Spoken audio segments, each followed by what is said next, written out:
Be sure, and I mean just that, be sure to hit the like button. Come on. Yeah. Let's get it. Come on. The name is Law Nation.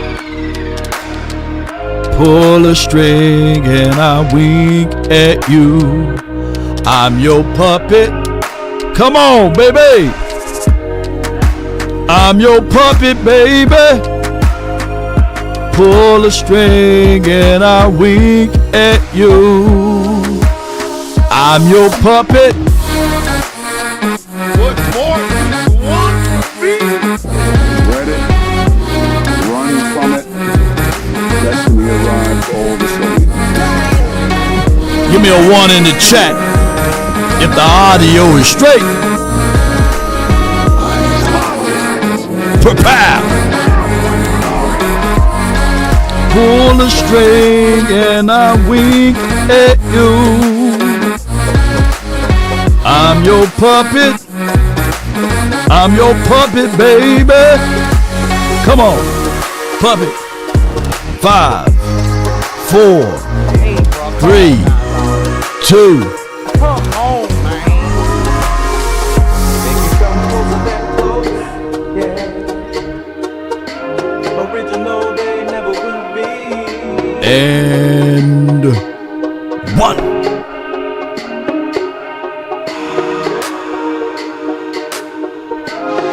Come on. I'm your puppet, baby. Yeah. Come on. All right. The name is Law Nation. 5 and 8 boys. Nobody is just what you need. Come on, baby.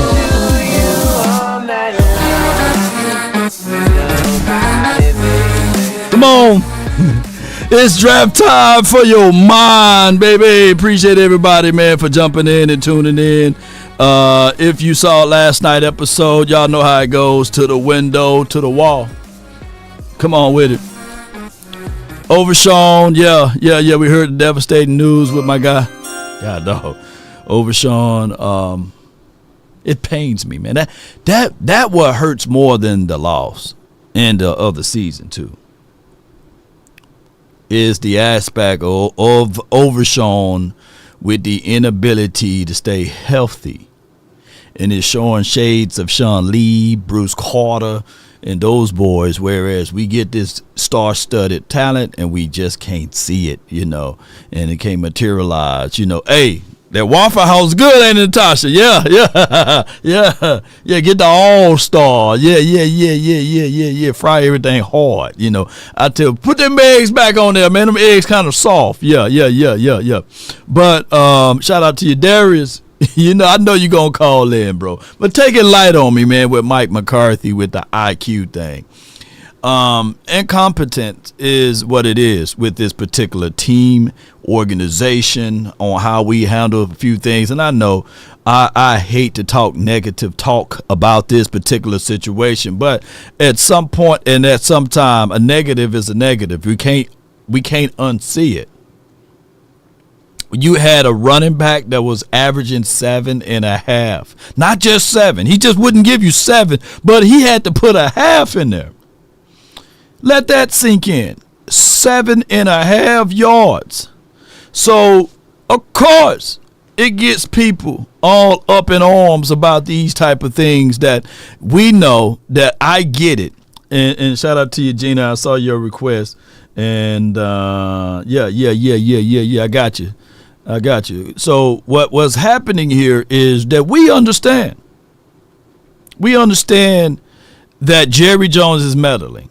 Jerry Jones is that dark cloud on a pretty sunny day that you just trying to soak in some of those good sun rays and get your vitamin D on, and now this dark cloud, now it's raining. That's Jerry. Black cat that's crossing the street and all of that other stuff. You know, hey, you say Bloody Mary 5 times in the mirror with Jerry, even she's running away. You know what I'm saying? She like, let me go ahead and check on up out of here. Candyman 3 times. He's sitting there saying, nah, I'm not finna come and get Jerry in them, you know. But yeah, put prayers together for Overshawn. He don't deserve to be in that category. And it makes you, you know, where my guy Riggs at? Riggs! Riggs, it make you smoke, you know.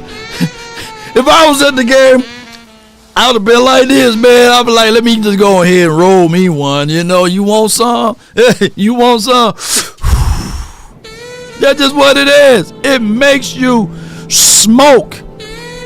He got the headset on, and what he's doing in that picture right there.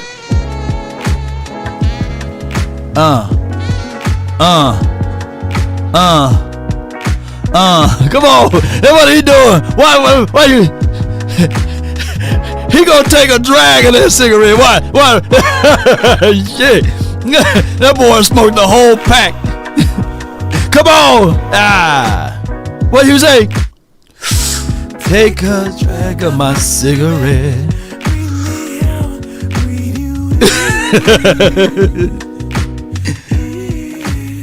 Yeah, that's what he doing. He's thinking, he on that side. Hey, they said somebody's smoking. The security came down there. Security literally, true story. Security came down and said, man, let him smoke. Let me hit it one time. Security came down there. Security, somebody's smoking. Hey, let me hit. The security said, hey.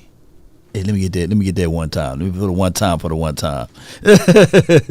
Yeah, Rogue Shop, baby. Get 10% off when you use promo code LAW. The information is in the description box. But to make a long story short of all of this, the Cowboys, let me look at the Tankathon and let's see. Okay. Got some updates. Panthers are signing kickoff return. Velas Jones. Okay, good. Hold on. Let me put in Tankathon. How y'all feeling today? How y'all are understanding the situation that even though we lost to the Cincinnati, according to Tankathon, they still drafting ahead of us. They at the 11th spot, we at the 12th spot. So we're 5-8, they're 5-8. And if you go to the mock over here, they have us going with Luther Burden and the Cincinnati going with Ashton Genty, who they pretty much don't need. But I don't mind Luther and Amarion, you know. But not to make that Cowboy Nation. It is what it is, Cowboy Nation.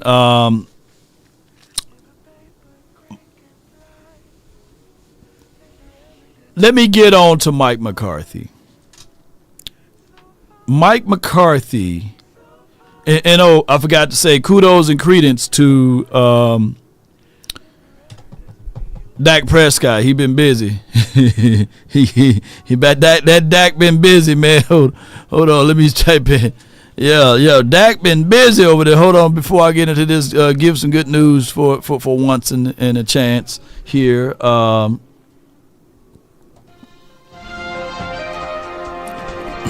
Breaking news: the Dallas Cowboys, Dak Prescott fiance Sarah Jane Ramos are expecting their second child. You know, God dog, Dak, slow down. Didn't get the stitches out yet. Boy, that boy was working, man. God dog. Dak. Dak. Yeah. So Dak going for the 2-for-1. So shout out to Dak Prescott. He's him and Sarah. They haven't even jumped a broom yet. And he's in there again, so they're going to be a family of 4 now. Salute to him for building up their nation over there. You know,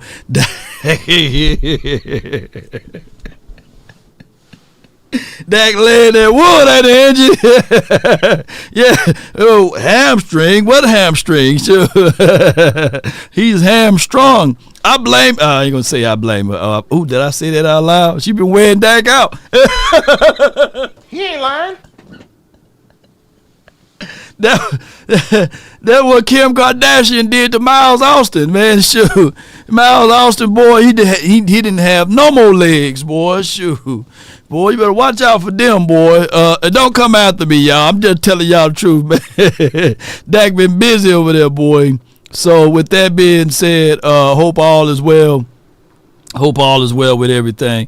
But shout out to Dak Prescott. But what I want to say as far as the incompetency of the Dallas Cowboys, let me start off first and foremost with the statement of Jerry Wayne Jones earlier today. Says the Cowboys owner Jerry Jones said that he's not interested in starting Trey Lance because he thinks that Cooper Rush gives the Cowboys the best chance to win. For what? Naysayer for what? Why? What are we trying to win for now? I get it if we are mathematically in here, but we got a 1.5% chance of making to the postseason. And those things are crazy because the reason why I'm upset about this is because of the simple fact that it's Ned says hamstring off the ball. But the reason why I'm upset at this, man, is that JV Boy, Angie, Chris Blunt, all of those guys that's in the chat right now got the same stat line as Trey Lance. Y'all could have paid me $5 million to hold the clipboard. $5.5 million is what Trigger Trey is getting, and he's not getting an opportunity to play. What's the whole point of spending a 4th round draft pick and not using that money? Because the difference is between having, dare I say, a Derrick Henry on his team is $1 million. You could have used that money on Derrick Henry. Boy, it would have been good, baby. Can you close your eyes? Imagine Rico and Henry, you know. Imagine them two, you know. God, no. Yeah. Jerry is part of this problem with this whole situation. That boy is a clipboard merchant. Put clipboard merchant out there. Clipboard merchant is who Trigger Trey is. Yeah, he's shoot. That boy a clipboard merchant over here. Appreciate everybody, man, for tuning in and being part of these type of conversations. Hold on. Okay. Yeah. Okay, good. Gina, you should have the power now. Clipboard merchant. Gina, let me know if you got the power. Put power in the chat if you got power now. Or MOD in the chat. Let's get it. I want to talk about this too.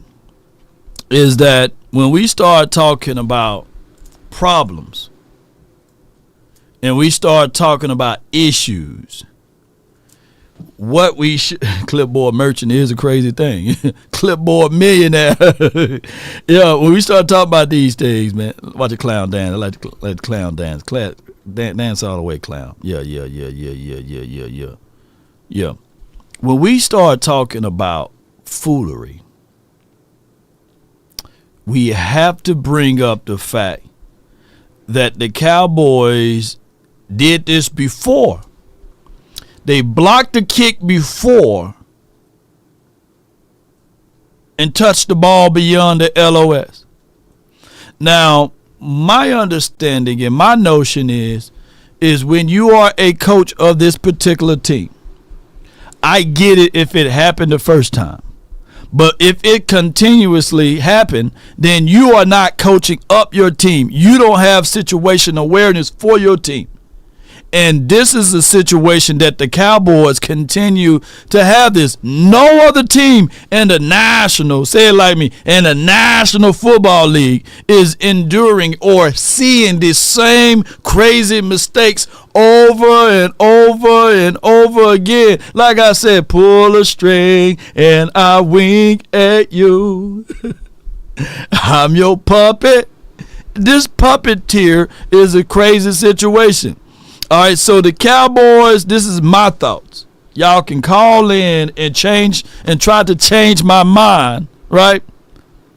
But, you know, if there's one thing a man should always do is mainly to himself stay true. Never allow someone to change your point of view unless what they bring or mean makes sense to you, right? Write that down and put it in your heart, because the number one reason to get rid of Mike McCarthy, the score was 20-20. Like the vision, Rico Didal ran the rock for 14 yards for him to never touch the ball again, right? On top of that, he was averaging over 7 yards per run within 5 minutes left on the clock. Let me tell y'all what Mike McCarthy did. He goes, and this is way before the final series. Matter of fact, number 27 shouldn't even had the opportunity to wet the bed if we did things the right way the first time. But this is what happened. After Rico done ran the ball for 14 yards, I can't make this stuff up, for 14 yards. The next 3 plays, pass, pass, pass. This is insane. Not only are you preserving the pursuit of happiness, the liberty, and all of those other things for the opposing team, you are stopping the clock. Because whenever there's an incomplete pass, the clock stops. You got a kicker that got a golden foot that can make it the kick when he get to the star. All you had to do is just run the rock one more time. See, you've been another 7 yards. He's averaging 7. There's a thing called law of averages, you know, and the law would have stepped in and been able to help alleviate some of these things of what you're trying to do with Cooper Rush.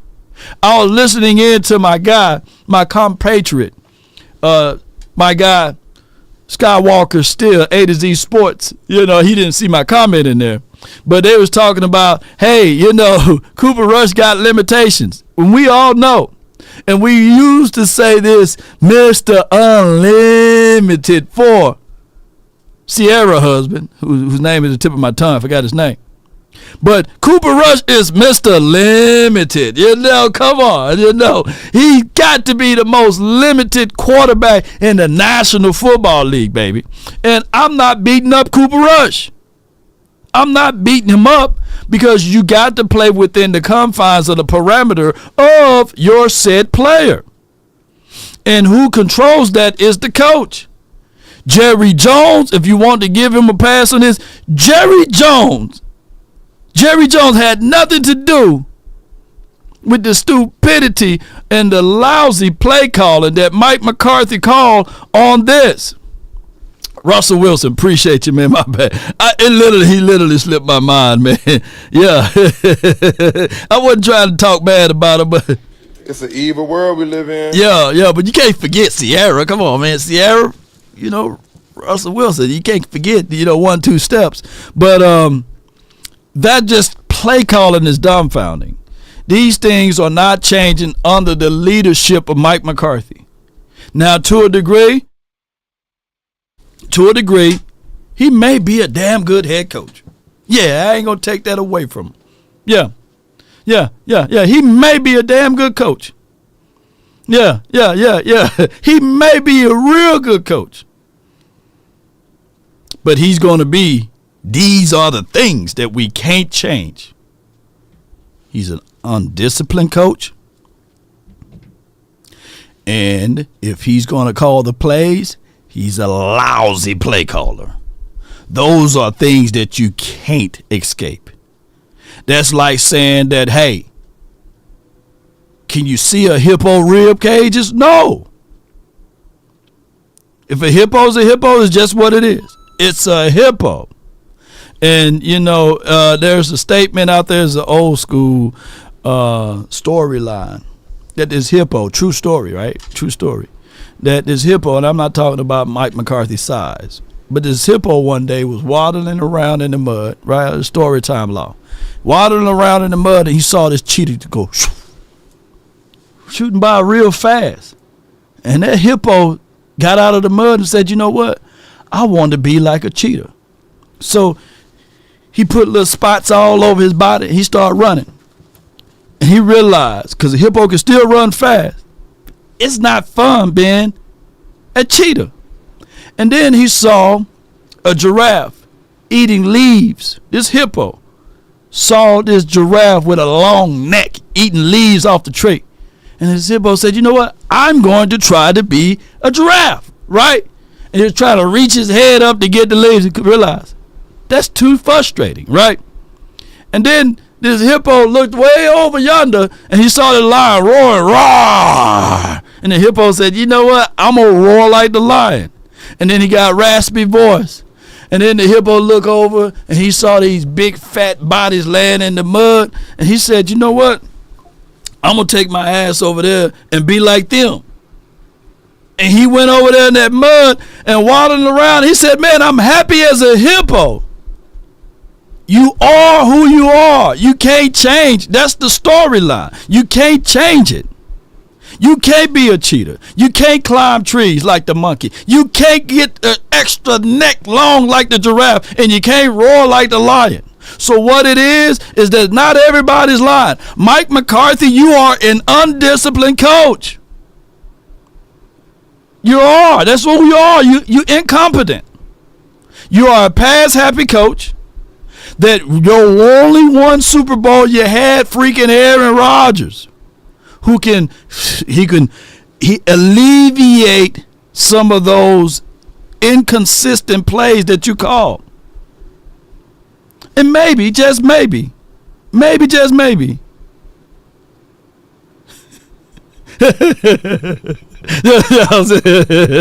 true story. That's a true story. Y'all gotta, craft it up. Happy like a hippo. You know what I'm saying? It's a true story, y'all.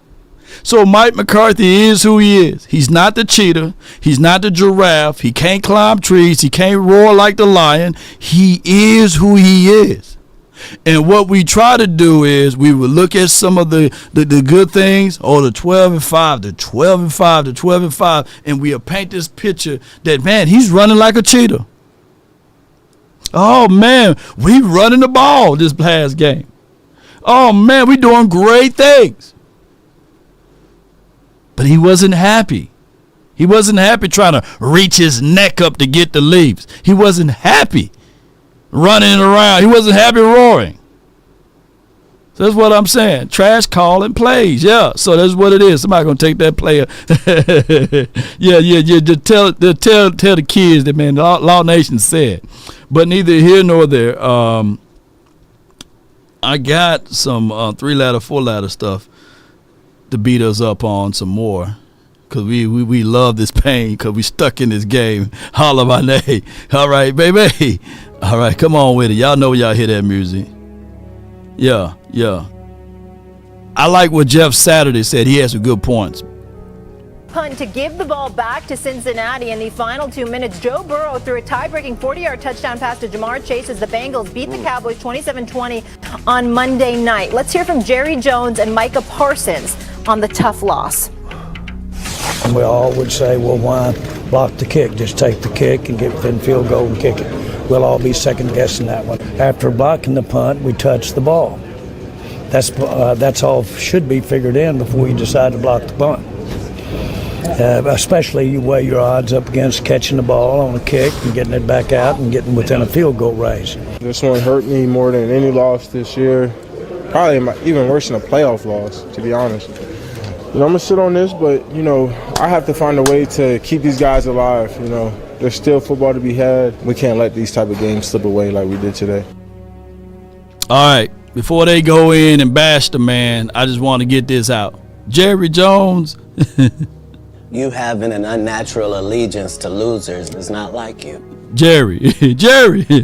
Wrong clip, but He ain't lying. Jerry.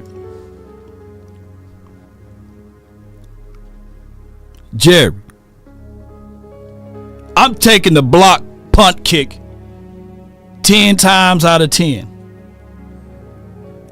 I'm going to repeat. I'm taking a block punt kick field goal 10 times out of 10. I'm taking a fumble 10 times out of 10. I'm taking an INT 10 times out of 10. You ain't finna gaslight us and say, he shouldn't have blocked it. Bull sugar. Let me see.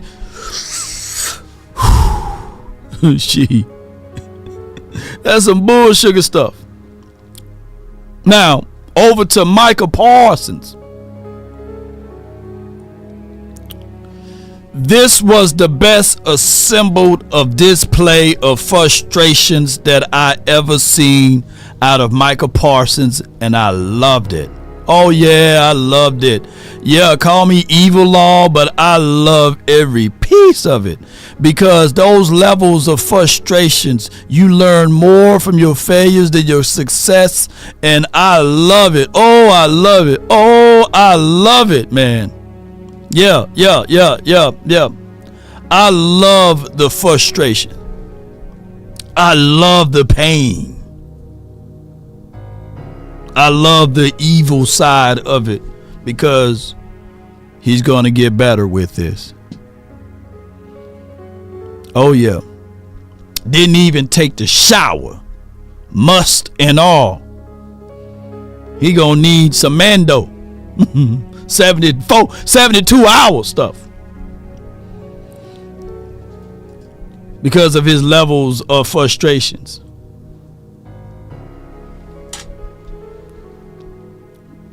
Mando, we're going to have to do this clip over again so we can get some coins off of it. But you guys give it what I'm saying. All right.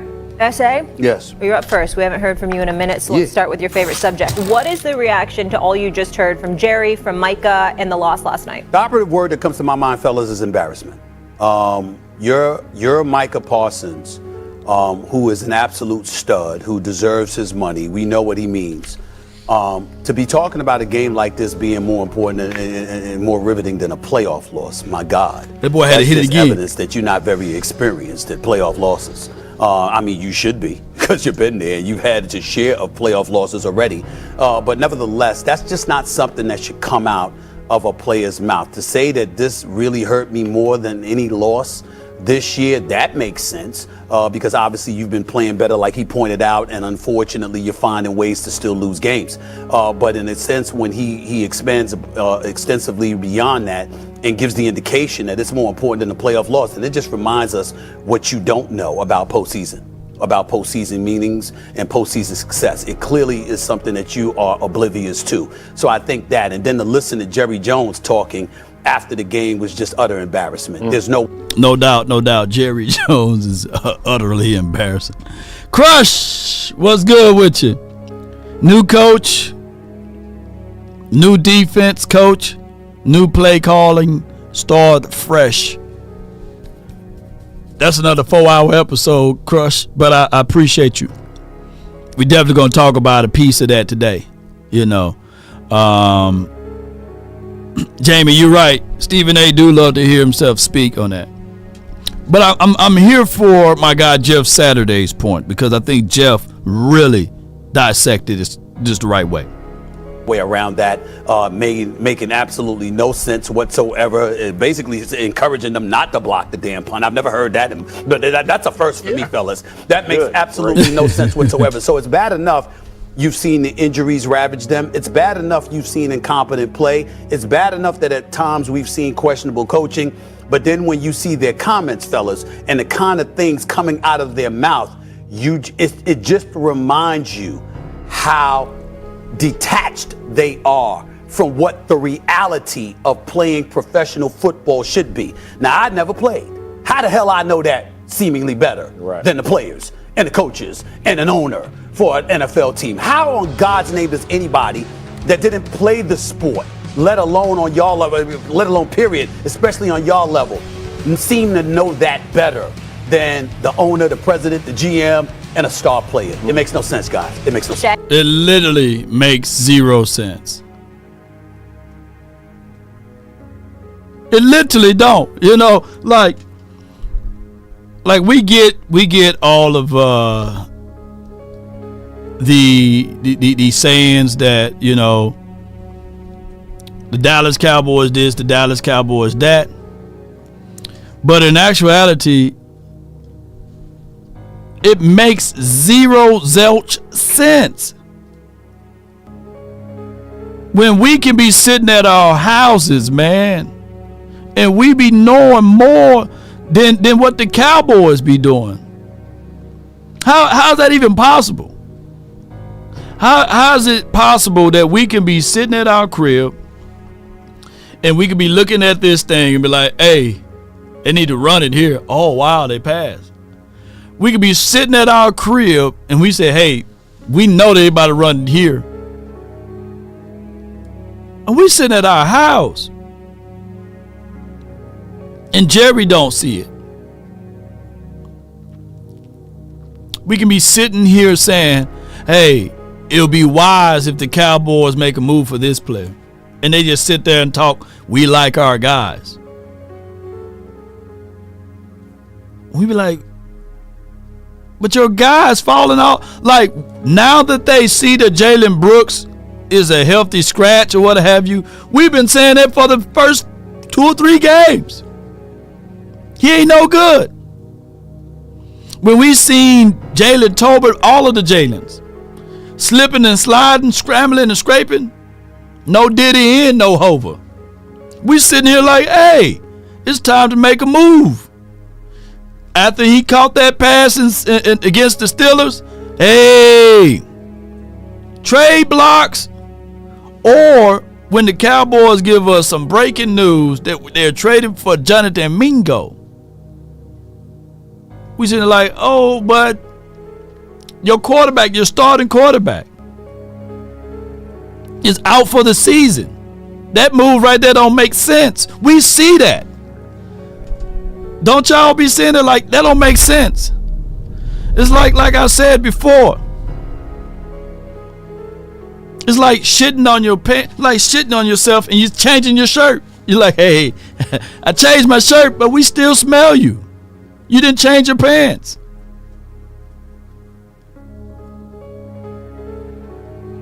Cowboys do so many things backwards. I'm gonna buy the gas. And then I'm gonna buy the car. It don't make sense. It don't make sense, and we see that.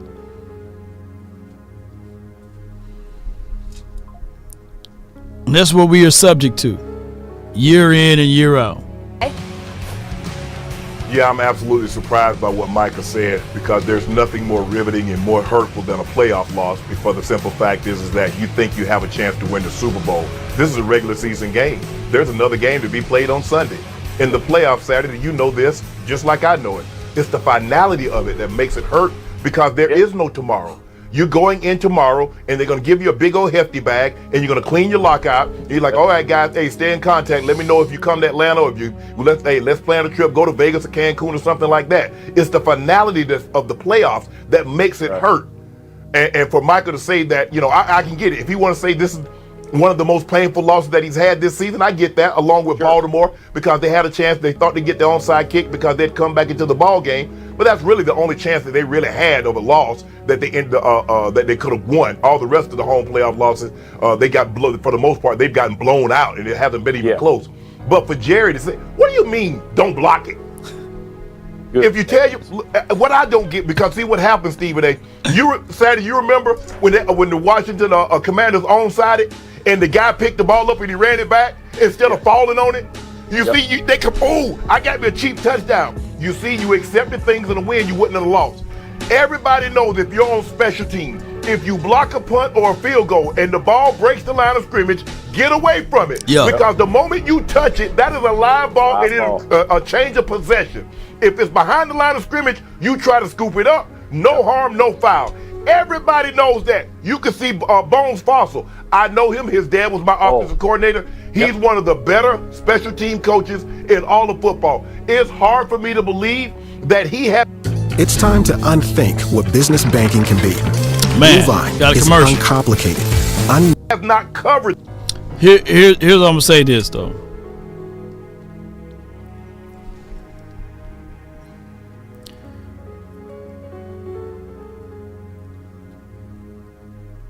I'm in deep thought right here. Hold on. Let me get into real deep thought because I gotta say it very wisely.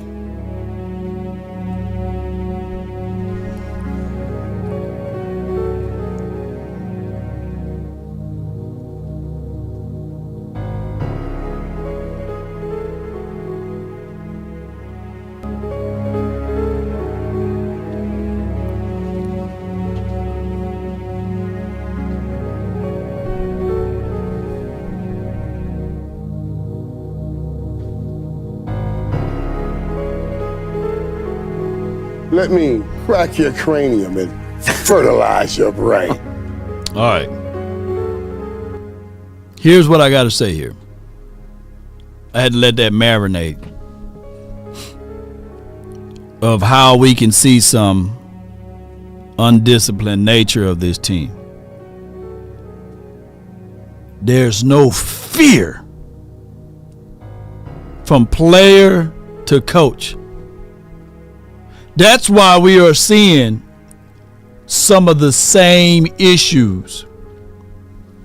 12 men on the field. A little offside here. A little, and most teams going to get penalized here and there. But it's the act of the no fear. Do these players fear Mike McCarthy? Do these players fear Fossil? Do these players fear Zimmer? There's no fear factor. Do they fear Stephen Jones? Do they fear Willie and Nim? Do they fear Jerry Jones? That's the root. We're talking about being rooted. The root of it is that there's no fear on this team.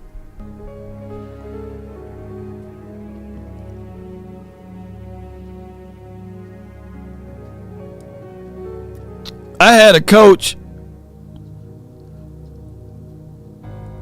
that we had to be there before it was on time. He would literally say, if you're on time, you're late. When he first said it, we was like, man, coach, out of his marbles. And why if you do a couple of them suicides, hey, coach, I'm on time. You're late. We feared coach. Because he set the example. He set the tone. The spit off of his mouth to your face, you be want to throw hands at coach. Because you feared him. You feared to sit in the front row too. I'm going to sit in the back this time, man. I'm tired of getting showered, But there's zero accountability when there's no fear. Lackadaisy, no leadership. That's the reason why this situation is for what it is. There's absolutely zero fear here in Dallas land.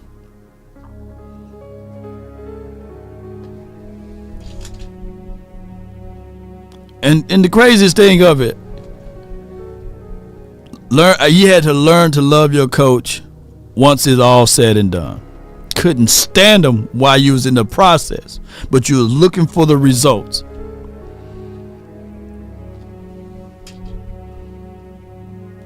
No harm, no foul. Everybody knows that. You can see Bones Fossil. I know him. His dad was my offensive coordinator. He's one of the better special team coaches in all of football. It's hard for me to believe that he has not covered this. At some point in time. He's yelling, get away, get away. But all of a sudden, you get one guy that wants to be a hero. He wants to try to get a scoop and score. And now he's the laughingstock. He's the butt of embarrassment. It's the Cowboys. It's been that type of season. Nobody's surprised. They still probably have a milk's chance, which is about 2% of making the playoffs, which is not very good. They're going to get it handed to them when they go to Philly, and that's going to end their season. It should end this painful, miserable season. But the Cowboys are, and the more they talk, the more it explains to me, guys, why they are exactly in the position that they're in. Because it starts with their owner, because he's always yapping, and he has no idea what he's yapping about. Yeah, I'll say this, two things. The one, I'm going to give Micah Parsons the benefit of the doubt. I think what he was talking about is probably what you guys are saying for this year. And I know he said playoff, to your point, so you're taking his words literal, right. and you should, right? Like, but I'm going to give him the benefit of the doubt and say, hey, that's he my was guy. talking about, because there were a lot of injured guys were banged up, right? Zach Martin's not playing there, your starting quarterback's not there. You have a chance to win, and you lose it in a very fluky way, right? It goes from yeah to oh God no, and then all of a sudden the next play or you know the next series it's a touchdown that the defense could have held, and you're still in the game. It was a tied game at that point. So I'm gonna slide for I'm gonna give him a brief miss on the speak of that conversation. The Jerry Jones one. Yo, this is concerning. I'm being dead honest right here. And Stephen A., you had said this a few weeks ago, but this is concerning. This is the guy who every decision for the Dallas Cowboys is going to go through his office and his thought process. Right. He is up here saying it would be better to try to field a punt than block a punt. And just so fans understand, a block punt is similar to a interception or a fumble recovery. It's a massive. You're getting the ball. My guy Action Pounds, this man said a milk's chance, 2%. Yeah. Shannon Sharp was in his bag with that one. I'm going to take that one. You know, that 2% milk hit different. Literally, if he gets out of the way and it doesn't get grabbed, they're getting the ball right there. So it is a turnover. You can turn a muff punt is a much higher probability than what happened here. So to say you would never want to go block a punt is just asinine. Like I don't even understand that's where he started. Well, we all know. I think he said no. We all wouldn't say that. Not one other person except for Jerry is going to say that. That's concerning because again, this offseason, he's got to pick Micah Parsons. He's got to go find and pay him. He's got to go find defensive linemen to be better. He has to improve the roster of this football team. And he doesn't know the basic fundamentals. Whatever they said in the owner's box when it happened, whoever co-signed, like, help your boy out. You know he's going to go talk. Stop him from saying things that make literal. Jeff Saturday is one of my favorite guys now, man. When that coaching opportunity come open, they ain't going to reach out to Jeff. They are not finna reach out to Jeff. But I can say that he's 1,000% right. I agree with him. Now, the whole thing with the dynamics of how he broke down the Micah Parsons thing, phenomenal. He destroyed both Stephen A. Smith and Shannon Sharp thoughts on that. Because think about it. What he's meaning that in Micah Parsons' mind, all of these games were playoff games. In order to get that milk's chance of getting to the postseason, you had to make your mindset up to say that this game is a playoff game. And for you to go into this particular game without D-Law, without your starting quarterback, without your other pieces as it relates to Zach Martin and beyond, and to be able to put that on your chest and say, hey, I'm going to give you my best, even though they're choking me, even though they got me in a headlock, you know, even though the odds were heavily against us to win that game. So yeah, it hurt. But this is the first time that I'm looking at Parsons in his eyes and the countenance. And he finally gets it, baby. That made me happy right there. He finally gets it.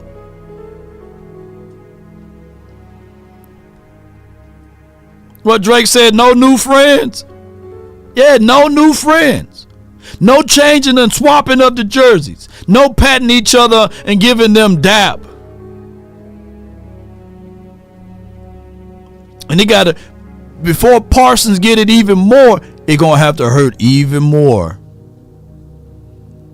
Yeah. What was it? He said he likened this before the game to Michael Jordan. And I'm using Michael Jordan as only a reference. He couldn't beat Detroit, y'all. They battered and bruised and beat that brother up. But he got it. I got to do more and more opportunities in the weight room. I got to, hey, as I get older, my ability to fly and jump out of the gym is going to decline. So I got to perfect something else. Fade away. To this day, he got one of the wettest fadeaways that we ever seen. Let me know if I'm lying. Even though he had assembled a team. But he had to go through those 5 years and those 2 years of loss and getting beat up. Getting whooped. Getting abused. And he says, oh, I see now. Yeah. Everybody wants to be the GOAT, but you got to go through GOAT situations to become the GOAT. Yeah. The greatest of all times. Yeah, you're going to have to go through that. And there's no shortcut to it. Yeah. You show me a great player, I'm going to show you a great player that went through something to get there. Yeah, Kobe, he had to go through it. Yeah. Mike needs reinforcements. Micah snatched them jerseys down. Come on with it. Ooh, yeah. And when he realized that he's getting played, ooh, that spicy Micah is going to be a different level. Yeah. So he have gained a level, and I love it. I'm glad. I hope I never see that cheerful, happy-go-lucky Micah Parsons again. I hope I never see it. I don't want to see it. I never want to see it again. I want to see the countenance on his face, the way he got from here on out throughout the rest of his career. Yeah, I want him to be evil. Yeah, shoot, Mean Joe Green type of stuff. And I want to say this too before we kick things off. Promo code LAW Underdog. Appreciate y'all, man. We got away with 30. Yeah, we lost 15, but we picked up 30. Appreciate Underdogs, and shout out to them. Because with Underdogs, you can do all of these things as it relates to their fantasy selections. You know, they gave away pretty much cash and money for the Joe Burrows because they had a 0.5 for him. And, of course, we all knew that he was going to throw for more than 5 yards. And, of course, we went with more on the aspect of Rico, and he was able to get things going. So when you download Underdog, one of the most followed and usable platform in the United States are the Underdogs. Over 5 million users and over 5 million money dealt out to y'all. So appreciate y'all so much for tuning in. So be sure to check out Underdog. Get up to $1,000 in bonus cash when you make your initial deposit. Cowboy Nation, as this room fill up, be sure to hit the like and share this content, because I got something else. If you were riding home last night and you fool around and seen somebody get mad and angry and upset and they swerved, right, and they went into your lane and they knock you off the road, and you want to know who to call, I got somebody you can call, and I ain't talking about Ghostbusters. It starts from the first phone call. Most of the time, you're going to talk to Gene Burkett, a 30-year partner. You're not going to talk to some employee that just got put on the phones that day. There are things that are so crucial, especially if it's a cataclysmic event, to have our experts get out and look at the vehicle, witness statements, photos, the whole thing. Call Frenkel first. Chosen by the people, feared by the insurance company. Call Frenkel first. 214 or 817-333 and all of the threes you can dial. All right. And when you call that number, you get a person that's got over 100 years of experiences dealing with this, and it's Frenkel and Frenkel, personal injury lawyers. They are located here in Dallas. Dallas got over 9,000 folks to move to Dallas a month, so there's a lot of folks. So if you don't know what you're doing, man, just do that. Call Frenkel first or visit FrenkelFirm.com, and we'll be able to take great care of you. Don't call Ghostbusters now, come on. But then I heard even the Ghostbusters gonna call Frenkel. They gonna you fool around, call Frenkel, and you call the Ghostbusters gonna transfer you back over to Frenkel. You know, that's what's gonna happen. So, but you can call Law Nation 657-390-7391 as the sunlight cascading in the face of law. I should close my blinds, huh? Yeah. Come on with it.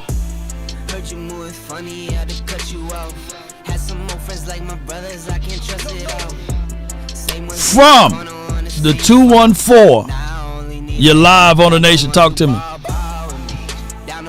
Hello, Ashton Jesse is already my favorite NFL running back, and he ain't just he ain't ran the ball not one time. So for me, I think Ashton Jesse kind of reminds me of. I'm just talking draft talk because we already know what it's going. You know, I'm just already talking about draft talk. Forget what the team talking about it, Mike McCarthy and all that shit. Well, I'm on that draft talk. So yo. Ashton Jesse about 5'9", 216. He reminds me, my comp for Ashton Jesse would be Marshawn Lynch. And I would say Marshawn Lynch because not in the way that he runs. Oh, you're talking about Kyle Marshawn Lynch when he first came out. Oh, okay, I get you. Not the yeah. Okay. Cause Marshawn, but people fail to realize there were two versions of Marshawn. It was like when he first came out of Cal, and I think he went to the Bills or what have you.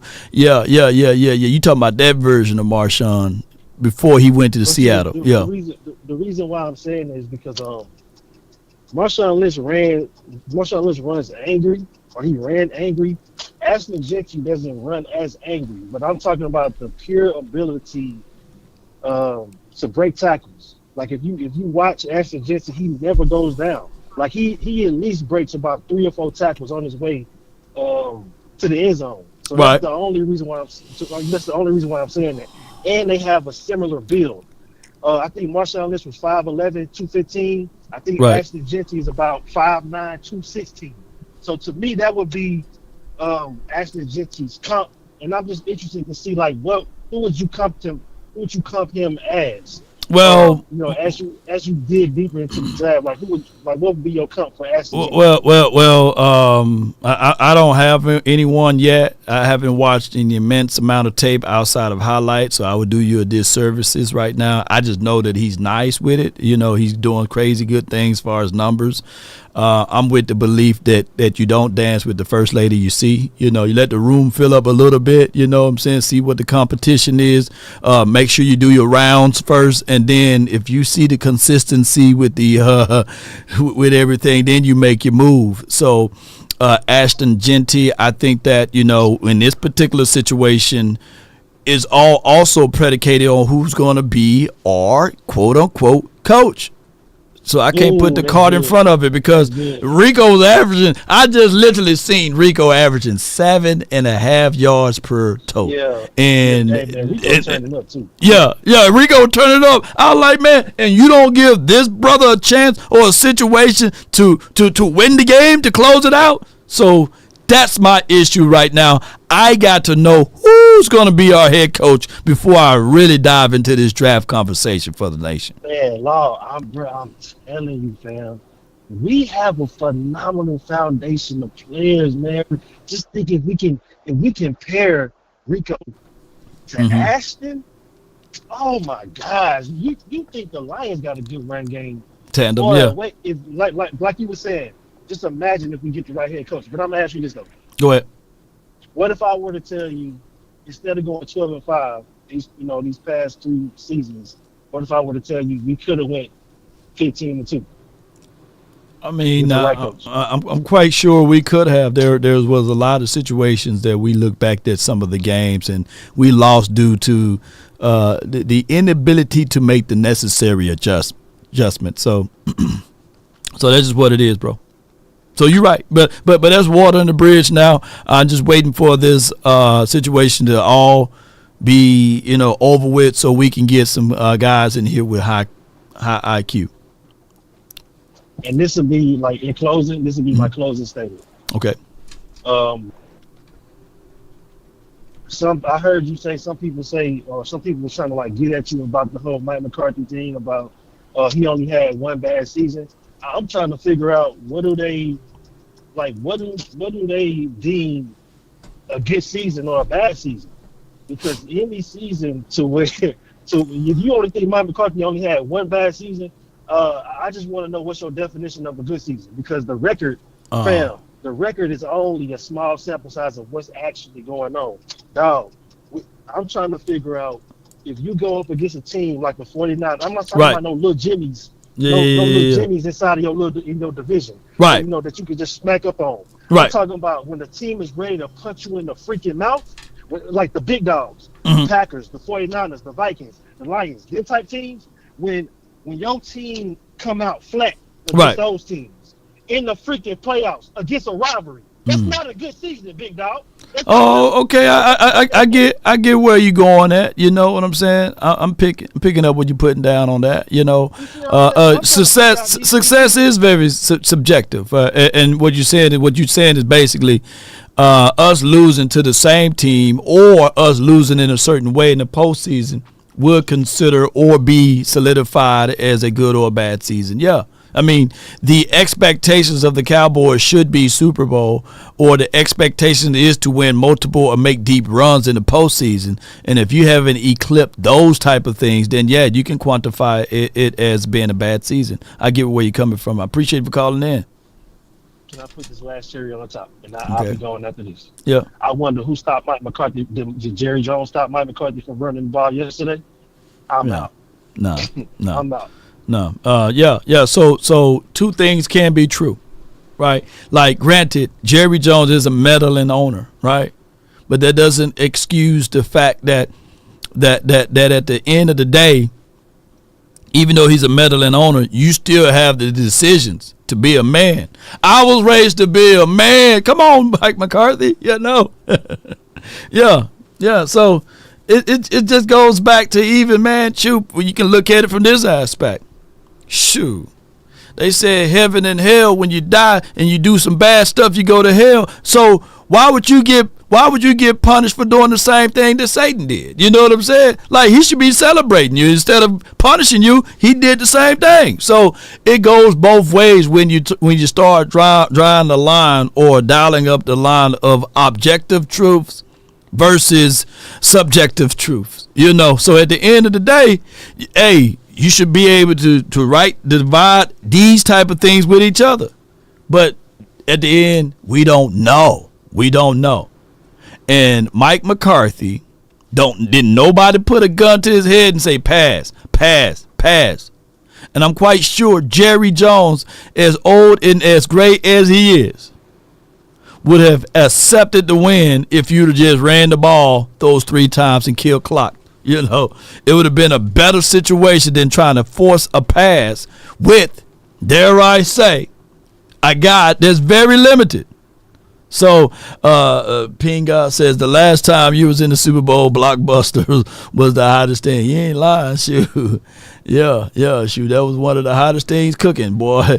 I got from Is this the 5'6" Jake the Great? He already knew, boy. Hey, man, how many champagne bottles you done popped last night, bro? It was a bittersweet moment, man. I felt very strange. I felt like I was cheating on my girlfriend and enjoying it at the same time. I don't know how to describe it. But Cowboy Nation, listen, I'm not here to kick y'all while y'all down. Right. I'm just telling you, I knew the season was lost, and I took my emotions out of it. I told you, I am not a pain freak. And I've seen a lot of suffering in the horizons, everybody holding on to hope and this and the play. I said, no, that's that delusion. That's that delusion that they speak about. We got to call stuff out. We got to stand on 10 about it. Mike McCarthy is terrible. He's unreliable. And he's been like that all season long. Do you want to draft that piece of garbage into the playoffs? Because I guarantee you, the fans that are sad right now, you'll be devastated. I'm not a pain freak. I do not want to suffer like that no more. The only thing that really made me happy, yes, Micah Parsons.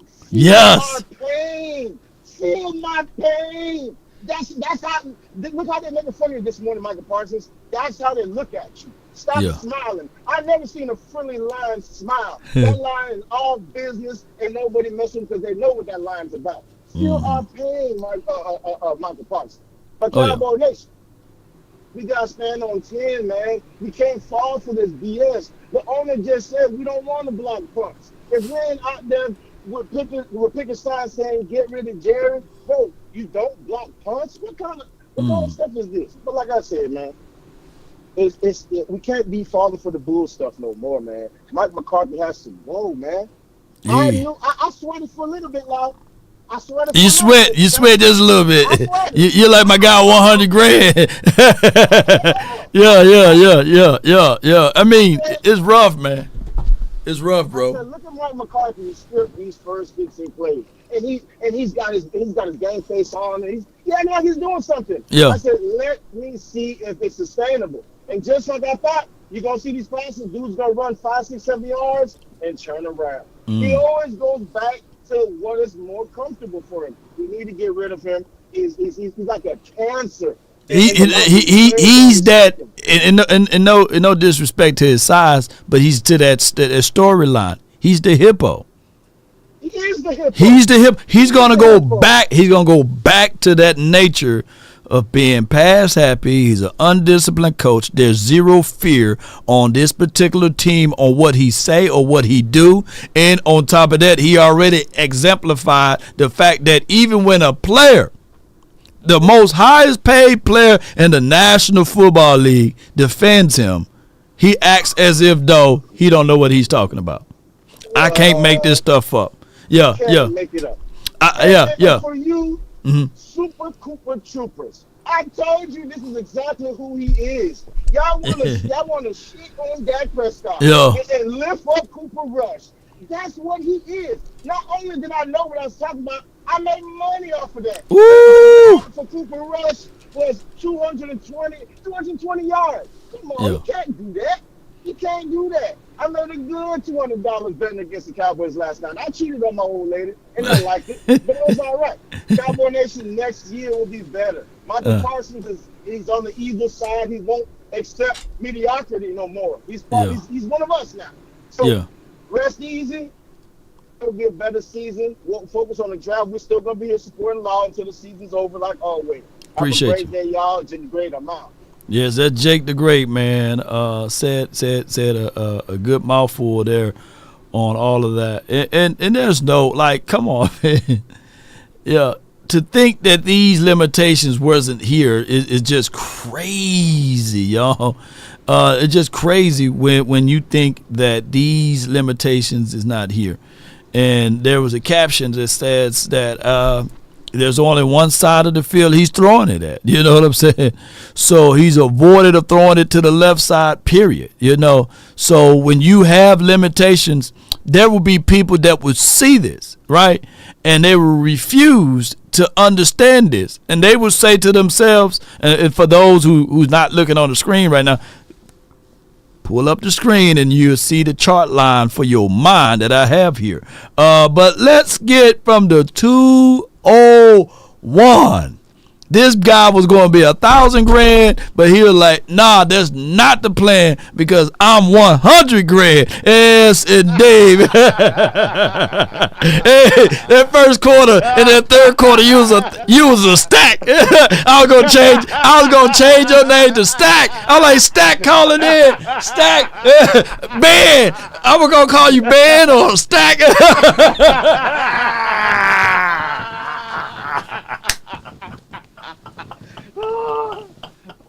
Yeah. I was gonna say for the 201, I got Stack on the line.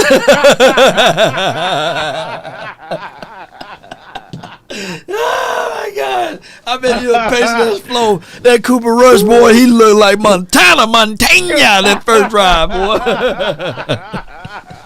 They put a pretty touch on that damn ball. CeeDee Lamb. I was like, I said, maybe this is it. Hey, he's beginning to believe. you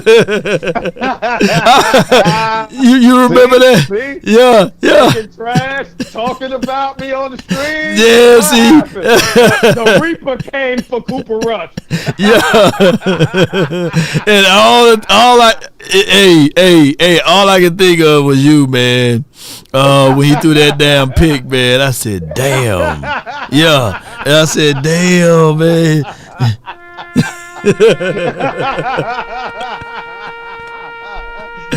Oh my gosh, man. Yeah. So, hey, in the words of Morpheus, I imagine that right now you're feeling a little bit like Alice. tumbling down the rabbit I was tumbling down the rabbit hole.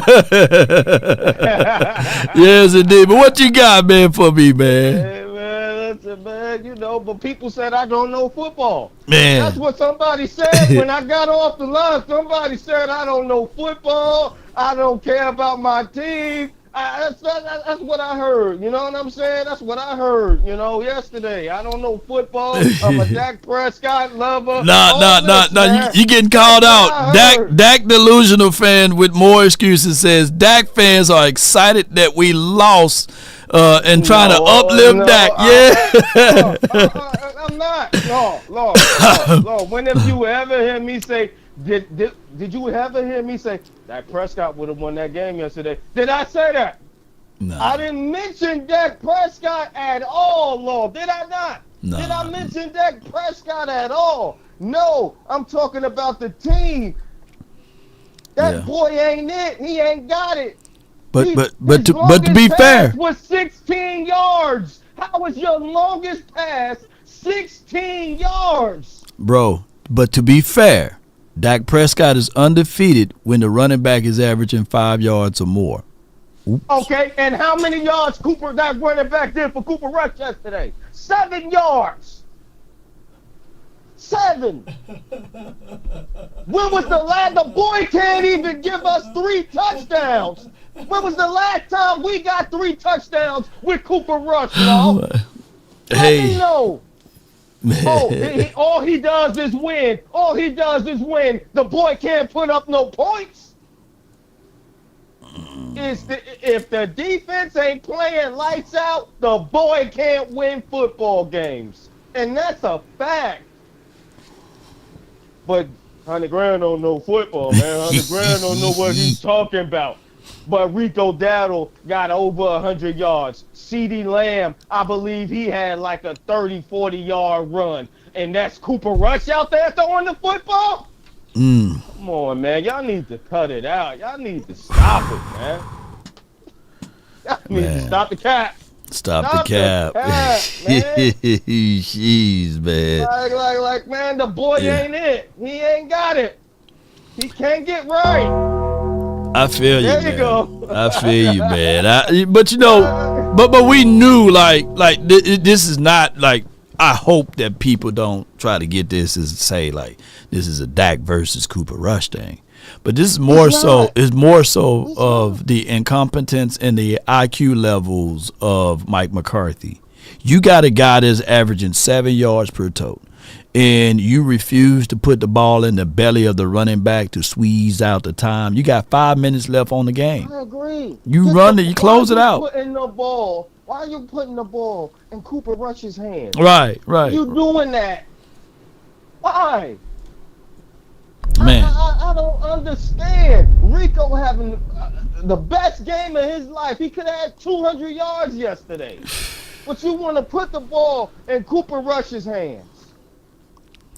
To the point. I don't understand, man. To the point.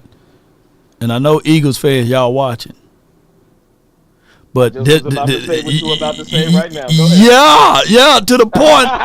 If Saquon is eating, they let Saquon eat. You know what I'm saying? Like literally, Hurts would he'll throw for 99 yards, and it'll be all Saquon, and that's with a plethora of AJ and Smitty in them. You know, that's how they've been winning all year. Eagle fans would have came right out and did what Cooper Rush fans are saying. Man, it was Hurts. It was Hurts. Go sit down somewhere. Talking about it was Hurts. Go sit down somewhere. To the point that four-letter networks ain't talking about this now. Nah. AJ Brown is upset. AJ Brown throwing fits. AJ Brown with the football. AJ Brown like, come on now. Can you imagine if that was in Dallas? Oh my God! It takes about 4 or 5 pages. Nobody talking about the AJ Brown in conversation. Nobody. No. Can you imagine? That's why the Cowboys can't win. Imagine if that was CD. CD need to stop it. He need to grow up. I don't hear none of that on the four-letter network. CD mom had said something that was all over the news. Here's you got AJ and you got the absolute player that played Graham and all of them talking about it. And that's, you got to stroll through goddamn 4 or 5 pages just to find out who said what. Just to find out who said it. And they say, I missaid what he said. He ain't really say that. All this and that. Y'all didn't even know that was going on. They didn't know what was going on. Come on, man. Come on, man. This is ridiculous. God. But it's the Cowboys. Over here, man, we get scrutinized for everything, man. And Law, I get you. I get you saying, just lie and just do what you want to do. Law, that ain't going to last. They ain't going to last with the Jerrys. You don't want to get black. Law, if you do that, don't you think they got the power to blackball you? You ain't gonna never coach in the NFL again. So what are you trying to say? So it's not easy, Law. I get it's easy to say, I got cojones and I'm a man, but Law, you gotta understand when you trying to provide for your family and you trying to still coach in the NFL, you just can't do it when you're dealing with those dudes with that power, man. You can't. So I can't look at Mike McCarthy like, man, why ain't you fighting? Why don't you have the cojones? You can only go but so far. That's why Mike do what he do in those press conferences. Well, I get now that part I can level with you, but I can't level with why is Mike McCarthy throwing that rock? Why did he do that? Well, break that down 100 grand before I let the next call on. He throwing that rock because, like you said, he goes back to what that's his mentality. And then, and on the Jerry Jones point, you must didn't listen to 105.3 The Fan today. No. Jerry Jones said he agreed. He looked at the film and he was okay with the block. Oh, okay. So he went retracted. He was just speaking out of emotions. Okay. He said he was for an 83-year-old guy, I would give him a pass on that. For an 83-year-old guy, but that means that he need to hush. He need to stop talking. He need to stop talking, man. Lock him up in one of them rooms at the stadium and forget that he was in there. Do something to him. Mm-hmm. And to the point, I think Mike McCarthy's coming back. Look at that. You got to play that. 105 today. Because play the 105. I'm not going to give it away. Play it. Play it right now. Go find it and play it right now. Go find an Appreciate you, man. 100 grand, man. Appreciate you, man. Disappointed when you Yeah, man. I heard the conversational piece with Troy Aikman and these sorts of things, and I didn't really want to digest that for what Troy is saying, but it will be more of the same if this all happened. It'd be more of the same. I agree, bro. And I'm disappointed too. But again, what coach is going to come in here and be that discipline, that guy that you want? What coach is going to do that when you got Jerry Jones at the top? You're not going to talk about my players like that. Yeah. You're not going to do that to my players. And then, I don't got to listen to you. I'm going to go up to Jerry and Steven. I don't care what coach you get in here, Law. As long as that dynamic is here, it's going to continue to be the same. Yeah, no doubt, man. Appreciate you, bro. Thank you for calling in. 100 grand. Not a stack. 100 grand. Nah. I ain't gonna let you disrespect me like that. Not a stack. See, I said not a stack. You know, it's 100. It's 100 of those stacks. You tried to disrespect me. You tried to disrespect me. I tried. Yeah. Hey, I'll try, boy. But you look, boy. You lucky, boy. You lucky. No doubt, man. Appreciate you calling in. Not the stack, but that's 100 grand with the plan, man. That's my guy. From the 832, and then we got the 908, and then the 423. And we see all of y'all still hold tight, but Casper, man, from the 832. What's good? Hey, man, what happened last night, man? Hey, man. This is where we hold. We tried to hold him. Riggs. I think we'd have kicked him on out. I mean, at some point we should have had to score 21-7. Yeah, correct. And he threw that interception. He could have been more than that. But not just the interception, but it's just the overall aspect of just run the ball, man. And that's just what I'm looking at with Mike McCarthy. I don't think that he's going to change who he is. And regardless, if he get 4 more years here, we're going to have to win in spite of that, you know. And I don't think that, you know, that's going to be a process. You're going to have someone that have the ability to not press and overcome those pitfalls that he tend to do. Yeah, he could have kept on running the ball. I think Rico almost had 100 and something yards, didn't he? 130 something, 131, I believe. Yeah, if he kept running the ball, he ran the ball, gave the ball to Rico down the goal line. We'd have been ahead. We wouldn't have to worry about it. It'd been over. It was. You ain't lying, dog. I don't know what you're going to do with that old fat boy, man. Fat boys are back, you know. But I just say this, though. And I've said this in my post. Is Mike McCarthy a good coach? Maybe, right? He's a good coach, but he's a lousy play caller. Nobody can't nobody can't go back and forth and say otherwise, right? Like that is what he really is. He's a lousy play caller. Yeah, he like passing the ball. He kept running the ball. We don't want him, Law. Yeah, 1,000,000% right, Casper. What else you got for me, bro? Well, that's all I got for you now. They might let them Pounders beat us Sunday. Well, at the end of the day, I'm a true Cowboy competitor. I want us to compete. They can put me out there. I want us to still compete. And if they do that, then I give them grace and mercy. Just like last night, we still competed last night. It's just the incompetent that overcame the competing part of it. Whereas if we had a little bit higher IQ, we win that game. I appreciate you, Casper. Thanks for calling in. All right, thank you, Law. Yes, indeed. That's a good call from Casper. You know, from the 908, the objective Cowboy fan, Sway Z. What's good with you, bro? Yo, I don't know who that he gotta stop dick riding, bro. Like he's just like anytime, like we haven't even mentioned Dak, bro.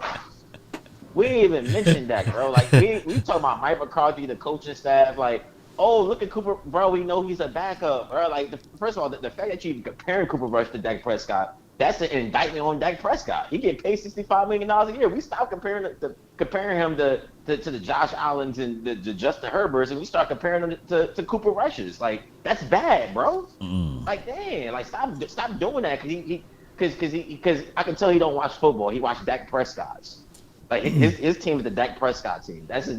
So this is a difference between Cowboy fans and Dak Prescott fans. But I'll say this though, Mike McCarthy again. I told you this yesterday. Dak Prescott and Mike McCarthy. That's Jason Garrett and Tony Romo all over again. Coaching. It's coaching. Coaching. You telling me you can't coach? Just let you guys know. Remember, I know we're gunning for the block punt. Don't touch the ball past the line of scrimmage. You learned that in college, bro. Like, damn, that's coaching, bro. That's coaching. Like, that's no one else's fault but coaching. Man. Like, and again, those are the same situations we went through with Jason Garrett, where we have these little quirky little situations that lost us games Yeah, like it's the same situation. And now, because we went neck and neck with Joe Burrow, because like Mike McCarthy gonna say, I just went neck and neck with Joe Burrow with Cooper Rush. Like can any other coach do that? Like I see where you're going at. And Jerry Jones said I see a lot in Cooper, and I forgot that statement he said that he give us the best chance to win. So I get it, I think that my guy Mike McCarthy knows how to kiss the ring, and he knows how to really finesse it, and I think that's what he's doing with Jerry Jones at this point. If they bring Mike McCarthy back, this will have to be a 3 or 4 year deal. And I think that this is going to really, really implode the Cowboys fans. It's not. I think it's not because of the injuries. Because I think a lot. First of all, we Cowboys fans, and we're the dumbest fan base on earth. Like, because we keep going to the games and watching it, including myself. I put myself because I watched the game last night, so I include myself in that. Yeah. But like, we're dumb fans. Like Giants and Jets fans, they don't. They will literally not watch them like if they start losing. You know what I'm saying? Like, no, we're not adding money to your pocket. That's dumb. But we would do it because just the lore of the Cowboys, we have such a historical place in terms of sports history. It's like just the star in the helmet just attracts us. Like it's like we're America's team. You feel what I'm saying? So Jerry, he hit the jackpot by buying the Cowboys. That was a jackpot move. But I would say this though. Because this is my last point, because I don't know, there's a lot of callers we just lost. Yeah. I'm not blaming Mike McCarthy for not running the ball as much because he runs a West Coast offense. At the end of the day, of course, Cooper Rush's longest pass is going to be 17 yards because the point of a West Coast offense that he uses the pass as a replacement of the run, meaning like a lot of screens, a lot of 3-yard outs, things of that nature where you're getting 4 or 5 yards a pop. That's a West Coast offense, especially the true West Coast offense. So even then, when like Grant talking about, what's Cooper Rush's longest pass? Duh, he's running the West Coast offense, dummy. Like that's what I'm saying, bro. Like, no, people don't even watch football. Watch it, dog. Now, well, I'm gonna let you go. Excuse me. I'll say this though, Swayze. I think Mike McCarthy still have some variations of other offenses in there because I haven't seen that many hooks and comebacks and stop routes. And those are things that he said that he didn't like Kellen Moore to do.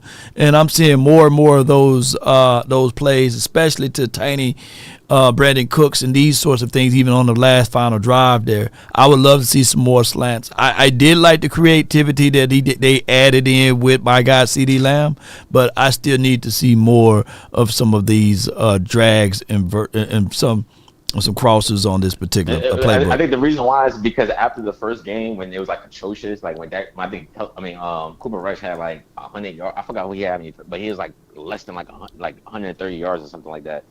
At that time, he had to transform the offense and make it more vertical because the reason why Cooper Rush looked way better with Kellen Moore is because Kellen Moore runs a vertical offense, right? The same that he come from the Jason Garrett tree. So those are a lot of play actions. Like now you're going deep. Like Kellen Moore is a decent in terms of accuracy from a deep pass, but in terms of those timely routes that he needs to throw, he's not good on throwing timely routes.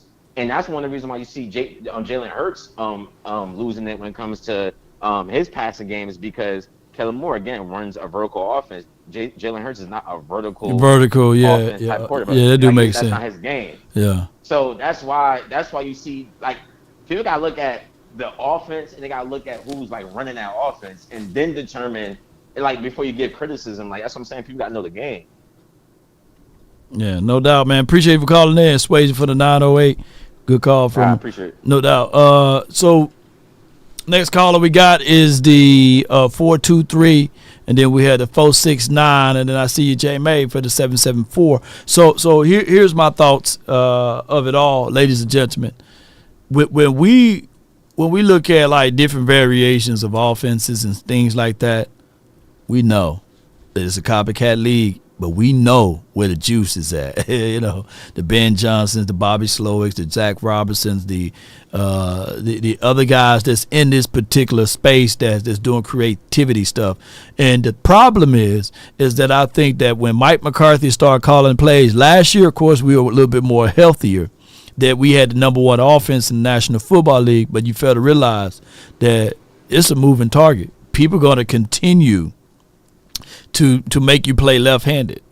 They're going to continue to take away your best plays, and I think that he didn't account for that, unfortunately. But I got from the 423, you're live on the Nation. Talk to me. Hey, Doc, this is Henderson, Philip Henderson. Phillips, man, what's good with you, man? Talk to me. Man, I want to talk to you. I guess when I think about the Cowboys, one of the things that kind of get under my craw, it's not all McCarthy. We do know that. But I do hold him responsible for not running the rock like he ought to run. Right. Now, you know, when we get into the red zone, for whatever reason, we going into 4 receiver sets, trying to throw the ball into the end zone. We've thrown more interceptions this year that has turned the tide of a lot of the games that we have lost because we're not punching it in the end zone. Now, you know, I know he doesn't feel like Rico can punch it in, so that's why he takes him off the field. But you got a guy there on your bench that's got over 80 touchdowns. That's what he do. And you won't let him come in and try to push the ball in the end zone like he did against Cleveland. Now, I know he fumbled that one time, but Rico fumbled that one time too in the red zone. Okay. But you still didn't take him off the field. And I guess the thing that's kind of bothering me the most is that he's so pass happy that there are at least 4 games that I believe we could have won if he just had ran more rather than trying to throw it. He had like he still got Aaron Rodgers as his quarterback. You don't have your starting quarterback and you don't have Aaron Rodgers as your quarterback. You got a backup quarterback starting, and you still trying to sling the rock 40 times a game.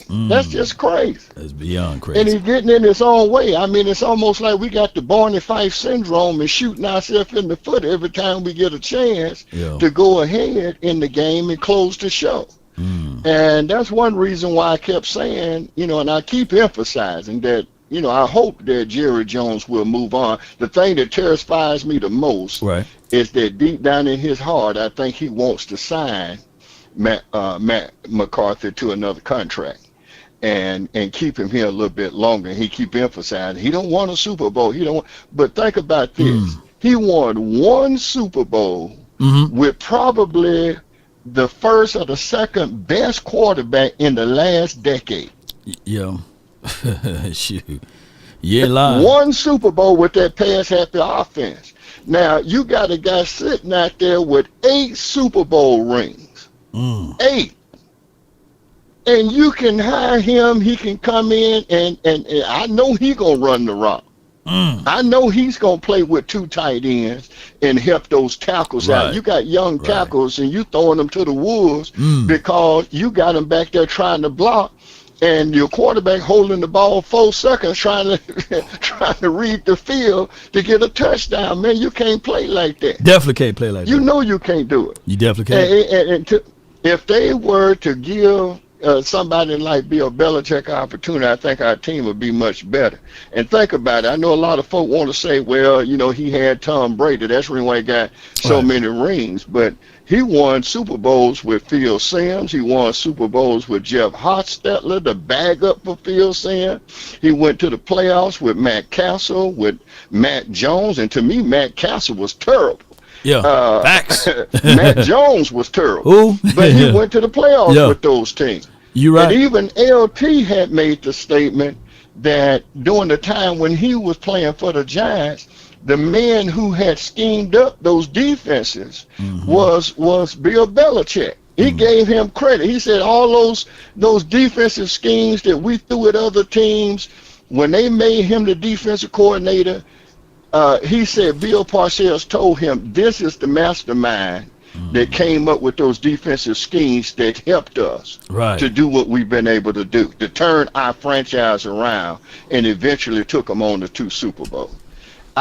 He could talk better to Jerry Jones and convince him to do something, because he's an older man, and he's an experienced man. He's been a successful man, and he's given his previous owner twice as many Super Bowls as what Jerry Jones got. The only thing the only thing is that dude sound brilliant, and he got to pay him. He got to pay him. He got to pay him. He got to pay him. He got to. He don't want to pay.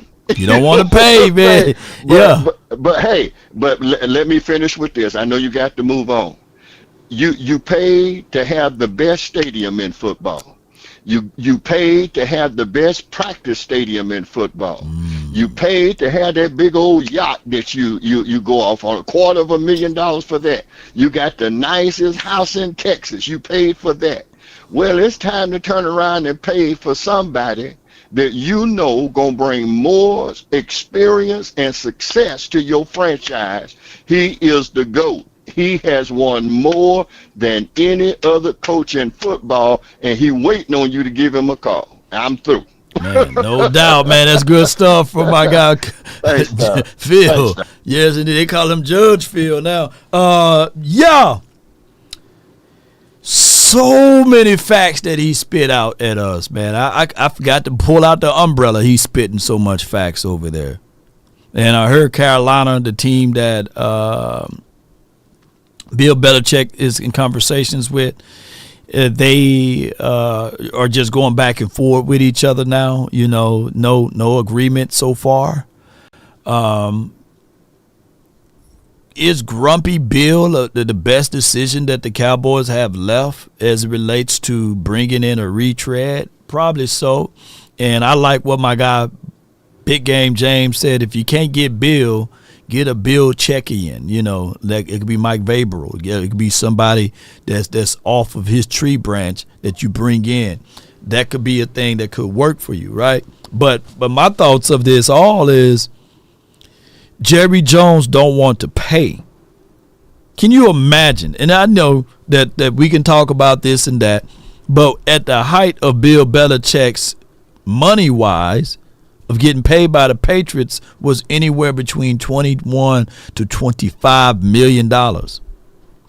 And if you're going to say, okay, Bill, we're going to bring you in and we're going to offer you the 4.5 or the $5 million payment, Bill Belichick going to be like, man, nah, man, I can't do this. You talked a good game, Jerry, but what I'm going to do with this, man? You seen that little young tenderoni I'm dating now?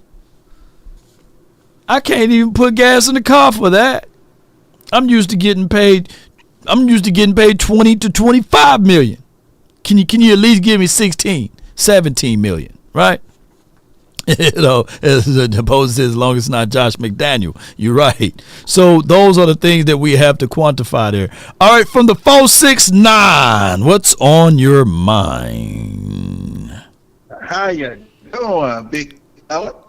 All right, you already know who this is. The preacher, right, the Timothy. Yes, sir. Yeah. I just want to take the collection out real quick. Everybody need to donate to the Cowboys because that's what we need. We need a donation. You know, we need a donation. Oh, Till, man! Oh my God! Oh, your phone! Can you hear me? No, man, you're in a bad location, Till. Can you hear me? You hear you a little bit better now. Can you hear me? Yeah, go. Yeah.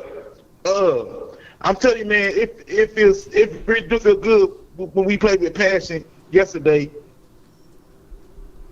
well, I see Micah Parsons, you know, was so hurt when we lost. Right. He wants off the field and check nobody in.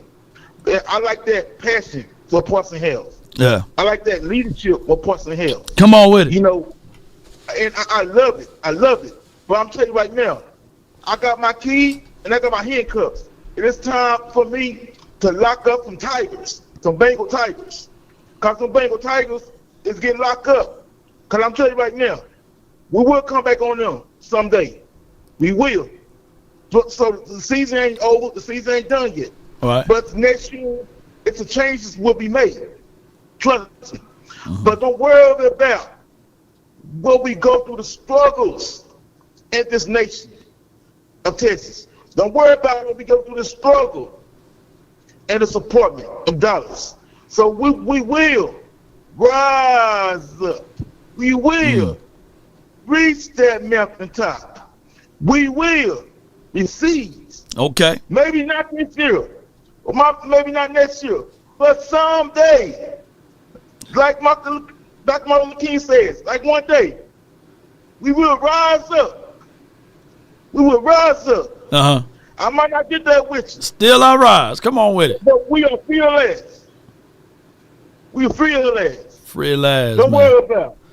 We fearless. You know what I'm saying? We'll be released that story. Time to release. It's time to say, you know what? Don't worry about it. I'm going to bring the happiness on my team, mates. I'm going to bring that joy in my. I'm going to feel good about it. Yeah. Oh, no. And really,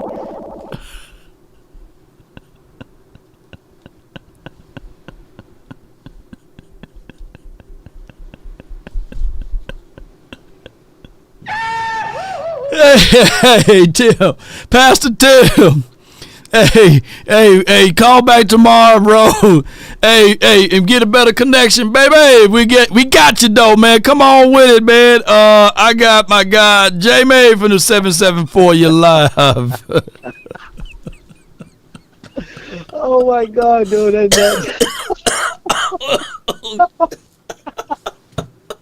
I'm sorry. Oh my God! Oh man! He drowned. He was trying to swim. Breath, bro. He out of breath. He could make it to the air bubble. Man, you wild, bro. Oh my God, I'm crying. Man. All right, what was I gonna go? Oh yeah, I just want to make a quick comment, and if I can, maybe pick your brain real quick. As far as you know, I'm 47 years old. I've been a Cowboys fan my whole life, you know, and we've over the years we've just found ways to lose. Yeah. You know, this year's coming to a point where every time something happens, it's like we don't even get mad anymore. It's like almost like we're expecting it. Yeah. You know, and as far as the play calling last night on the run play and in the 3 pass plays, you know, what hurts even more is we lead the NFL in red zone turnovers. I think it's 7 turnovers in the red zone. You know? Wow. So those are the plays that just kill us, man. And it's like we have one of the best kickers in the league, and you pass the ball 2-3 plays in a row when all we needed was another 15-20 yards to get a field goal, you know. So those are the things that kill us as Cowboys fans, because it's almost like we're expecting it, you know. Right. And our play calling is so basic. It's one-dimensional. There's no adjustment. So the teams, all they got to do is watch a little bit of game film, and they know what we're going to do. You know what I mean? So, and one more thing I want to try to pick your brain on. Going into this draft, if you had a choice to pick a generational running back or maybe like a generational D-line or all offensive line, you're going to take the running back? I mean, I know the shelf life on a running back is probably 4 to 5 years, 6 years. But if you get a generational D-line, O-line, which is another about maybe 8 to 10 years, you know what I mean, like a Zach Martin, are you going to go with the running back, or are you going to go with the generational line? All right, so here's how I know how this thing works. Whereas, granted, we've been passing up on running backs in these last few drafts, but that doesn't mean that there's not a quality running back that we can get in the 2nd and 3rd round, right? Because what I don't want us to do is, we need, and then we draft for need, and we say, okay, we're going to get Genty, and we disregard that we could pass up on an Aaron Donald type, right? Or we could pass up on the next Zach Martin or Tyron Smith. So what I would do here is I'll look at this running back class and say, okay, can Omarion Hampton give you some qualities that Genty is bringing behind this version of an offensive line if we draft this Will Campbell? You know what I'm saying? Or will that be more because you get bang for your buck because you can't find a Will Campbell in the second and third round, right? The drop off between the interior defensive lineman versus a running back is very much steeper than there is the running back situation. So I would value my draft board in that light, knowing that, hey, it's harder to find the Tyron Smith, the Zach Martins, the Aaron Donalds, and to the other people that's watching, those elite interior pass rushers or guards or tackles or what have you. So that's how I would marry up my draft board. So yeah, I would draft the interior guy over the running back at that spot. Always got the best answers, man. You got the knowledge, bro. I appreciate you, man. Thanks for everything you do. And I think Jerry Jones needs to get in touch with Dak's fiance there. Maybe he can get her in the strength and conditioning room, man. Coach up some of these guys because apparently he's got a lot of stamina. So he should get her in the strength and conditioning room, bro. Yeah. I'll let you go, man. I love you, man. Appreciate everything you do, brother. Much love to you, Jay, man. Thank you so much for calling in, bro. 774, man. That's my guy. He won the helmet giveaway from last month, and salute to him. Here's my thoughts, man. And once again, shout out to Dak Prescott, man. His fiance been wearing him out. You know, God, dog, she been wearing him out. He got another baby on the way. Here's what we got: VIP from the 860. Then we have Def King and 815 Brandon. So let's go with the VIP. What's good with you? Lord VIP, baby. Lord, let me say this. Let me support my broski, my guy, 100 grand, because Swayze is an official Slurpee. I know Brandon is Slurpee Daddy's coming on later. Damn. Both of y'all Slurpees, why don't y'all just go slurp something? Why do I have to hear Slurpee Jr. and wait for Slurpee Senior to spit out his slurps? Look, Slurp, I'm telling all the Slurpees, look, we're going to meet, me and 100 grand, we will meet you and line up anywhere, anytime. I'm just sick of the babbling that goes on with the Slurpees. Look, man, if you're not about that life, keep my guy 100 grand name out your mouth. Or you will get me, or I will be Will Smith to you, B. I will Smith you. Keep 100 grand and keep my Dak out your mouth, or you will get Will Smith. All right, let me address what I came here for. Because I gotta address the Slurpees first. Because the Slurpees I know they need pad 24/7, 365. They can't help themselves. So I gotta address them. 100, I got you, 100. Swayze Slurpee, I see you. I'm outside. Slurpee Senior, you already know what it is. You don't want Wait a minute. Go ahead. All right. I'm down now. Non-violence. Go ahead. Go ahead. You got this clown up here. No, they just kill me with that ideology where they think, Dak is the reason why we're running the ball. Maybe half the times we're running in the first quarter, we're running in success, and we get down to the goddamn red zone, and that's Dak's fault. That's Dak's fault. We're passing the ball 3 times. That's Dak's fault. It's Dak's fault. First of all, let me clear something up. That wasn't a block punt yesterday. The guy just beat his guy one-on-one. We were actually setting up for a return. If you idiots watch football and know football, which you have to, y'all. Let me calm down. And pause if necessary, you know. Yeah, let me pause, because I was about to go reckless. So let me pause. But half of y'all Diddy lovers, Slurpee Jr., Slurpee Senior, I think I was at the Diddy party. I'm not going to check the records because I'm pretty sure that Slurpee Sr. and Slurpee Jr. had the baby oil popping off and they was at the Diddy party. I like when you like this, Dad. I like when you honey, I told you I got you, honey. Honey, I don't even worry about it, honey. You ain't got a quarterback kid. These kids don't want it. But I do know this, Law. Mike McCarthy is incompetent. Jerry Jones is incompetent. Law, I'm watching a game last night with my son. I let him stay up and watch the game. Okay. Law, at the end of with 2 minutes left, I said to him, bud, you might as well go to sleep. Yeah. We about to take an L. He said, Dad, why you say that? The quarterback playing good. I said, the quarterback has played to his potential.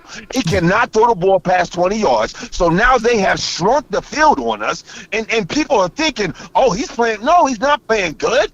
This kid, and we're throwing the ball. So we are averaging the same thing that we're averaging on run, on pass, Law. Did you look that up? Yeah, no, we averaged more on the ground than it was on the air. That's what I'm saying. Oh, yeah. So my point is, why the hell do we got Slurpee Jr. and Slurpee Sr.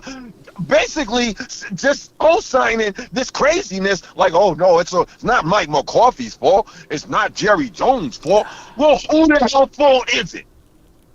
Jerry Jones puts the incompetent coach in charge of the incompetent GM of the incompetent team.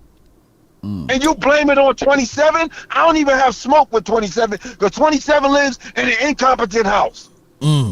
Man, boy, you on it, bro. I appreciate you for calling in, dog. No. Before I leave, Lord, let me say this.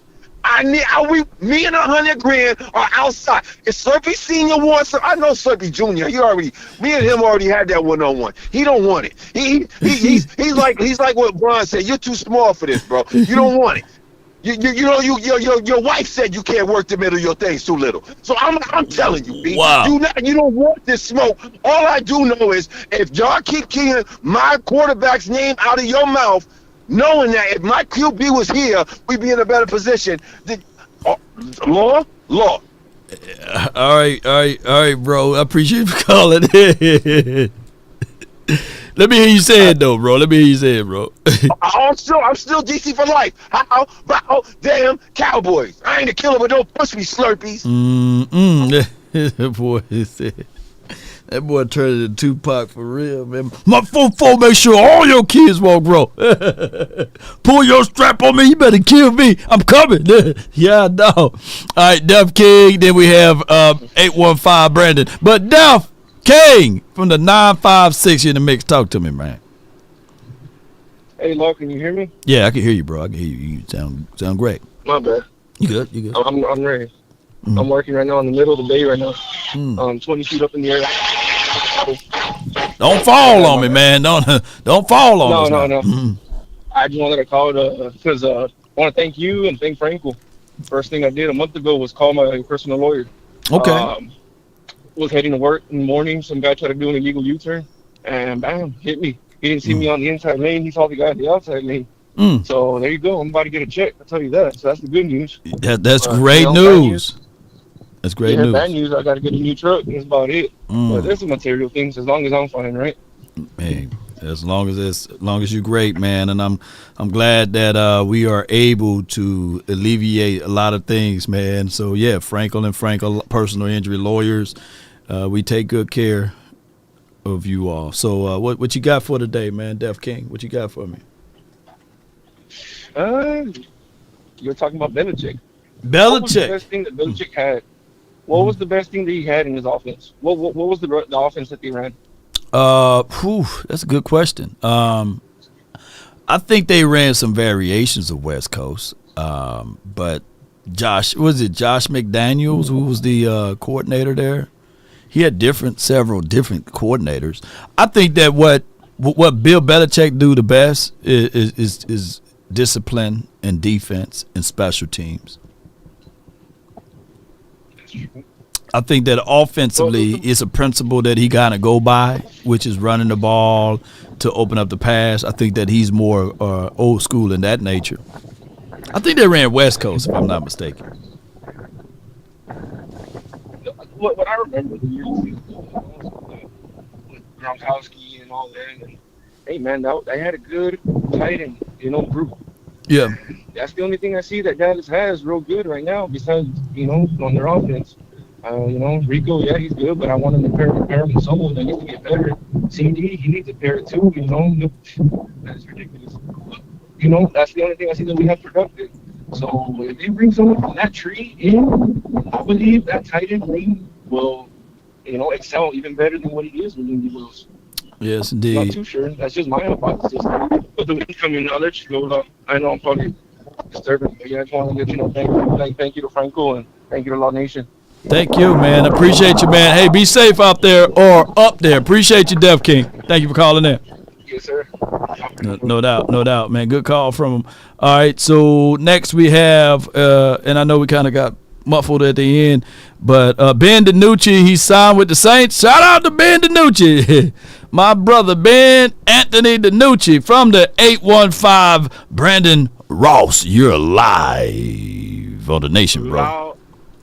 What's a law? I know you can hear me. I was about to respond to that plus guy, but it's not even worth it. You heard, the people heard. He was struggling. What D word did he want out of his mouth?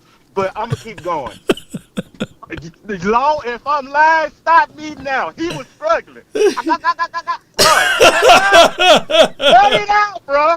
Anyways, we gonna move on to a productive conversation. We done with you want to talk to him? I do not, Law. Don't do that. I ain't gonna do that. I ain't gonna put you on the line. I ain't gonna put you on the line, man. I ain't gonna put you on the line. Thank you. Do it for me. Thank you. Anyway,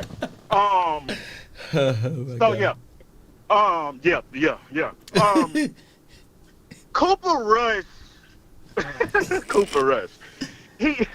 That law before VIP Plus came out, I was about to say something about you got it VIP Plus.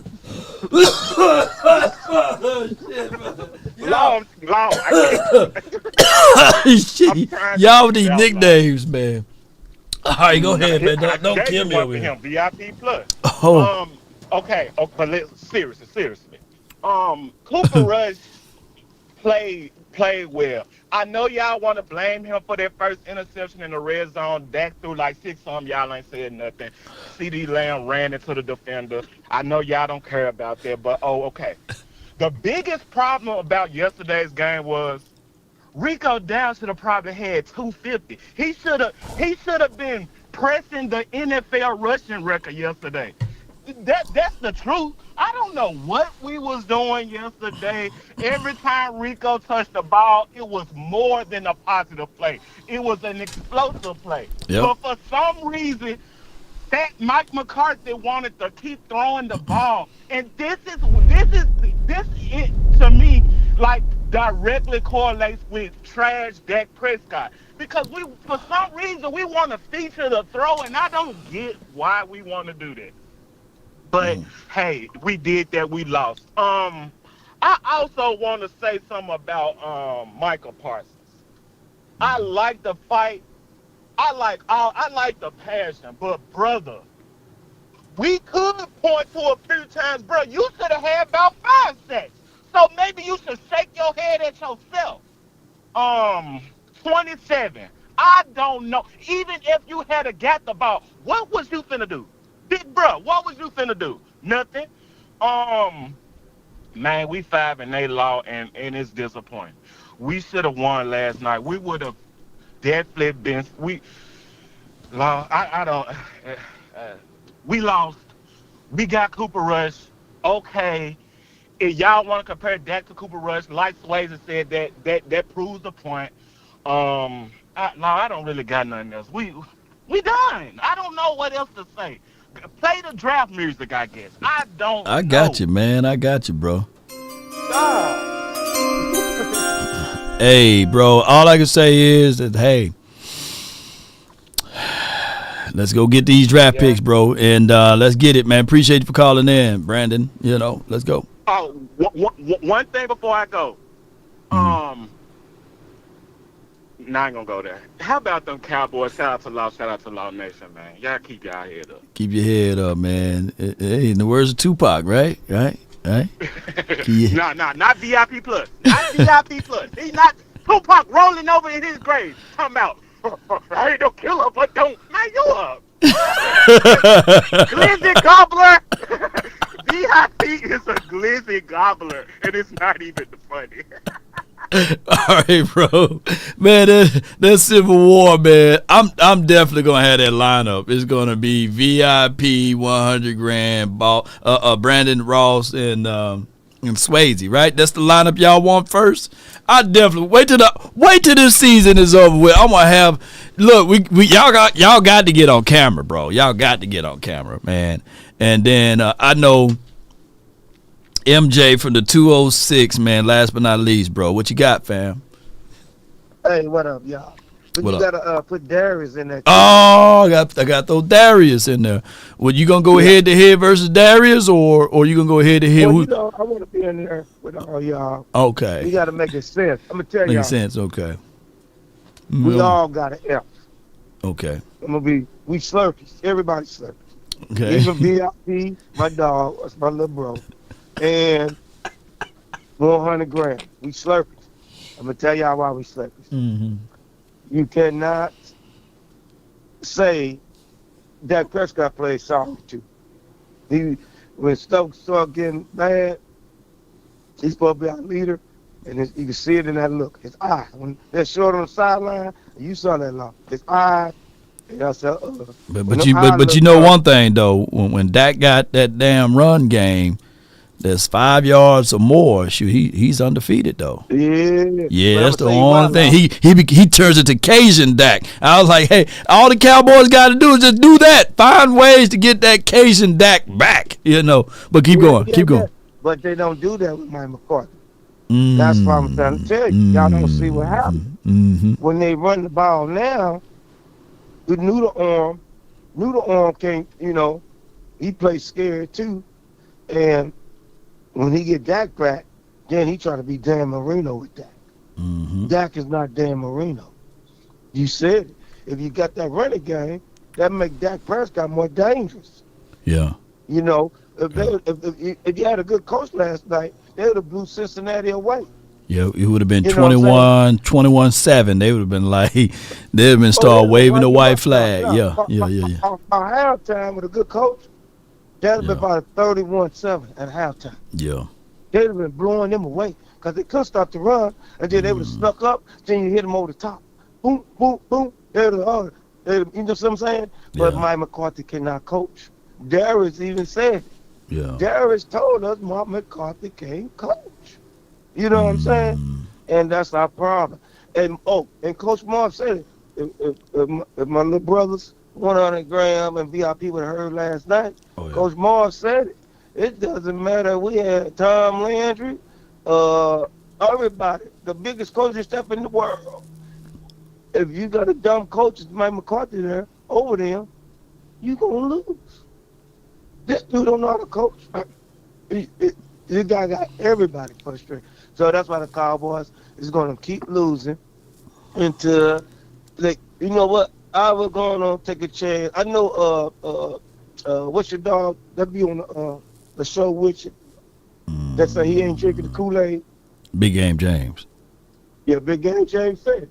I used to get mad at you because I'm a Cowboy for life. Right. You know me, I'm always positive. But then I start saying it. I said, they right. Big Game James said, this owner, I'm sick of this owner, man. We ain't going to win nothing. Because he got everybody drinking the Kool-Aid.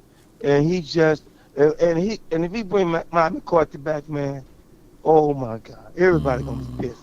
Man. He don't like Bill. I would give Bill a chance. I was going on. Because like you say, the distance. And then you got that 3-4.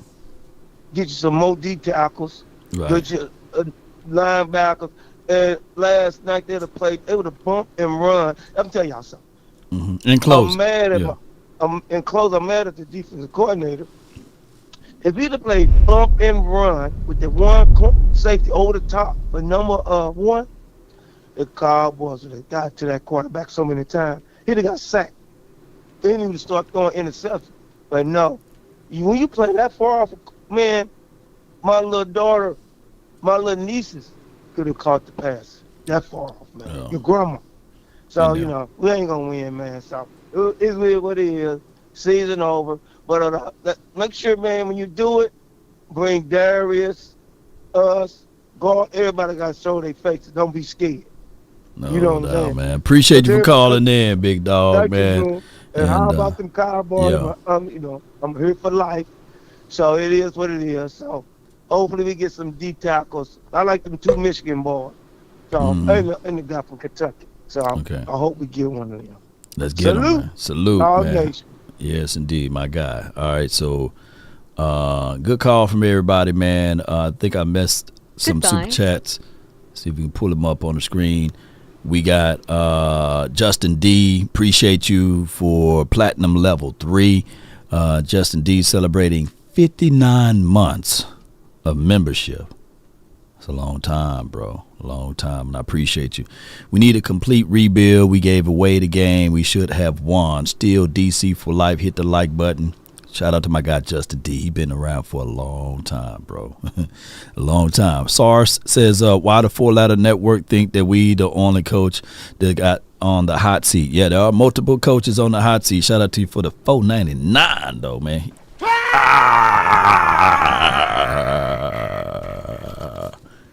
Cool. All right, so Chris May Overkill's corner. Tell Jack Monkey to quit showing the playbook. Shaking my head. Yeah, you ain't lying. It could be the reason why this boy just freely showing the plays out there. And it could be the reason why a lot of things are the way they are.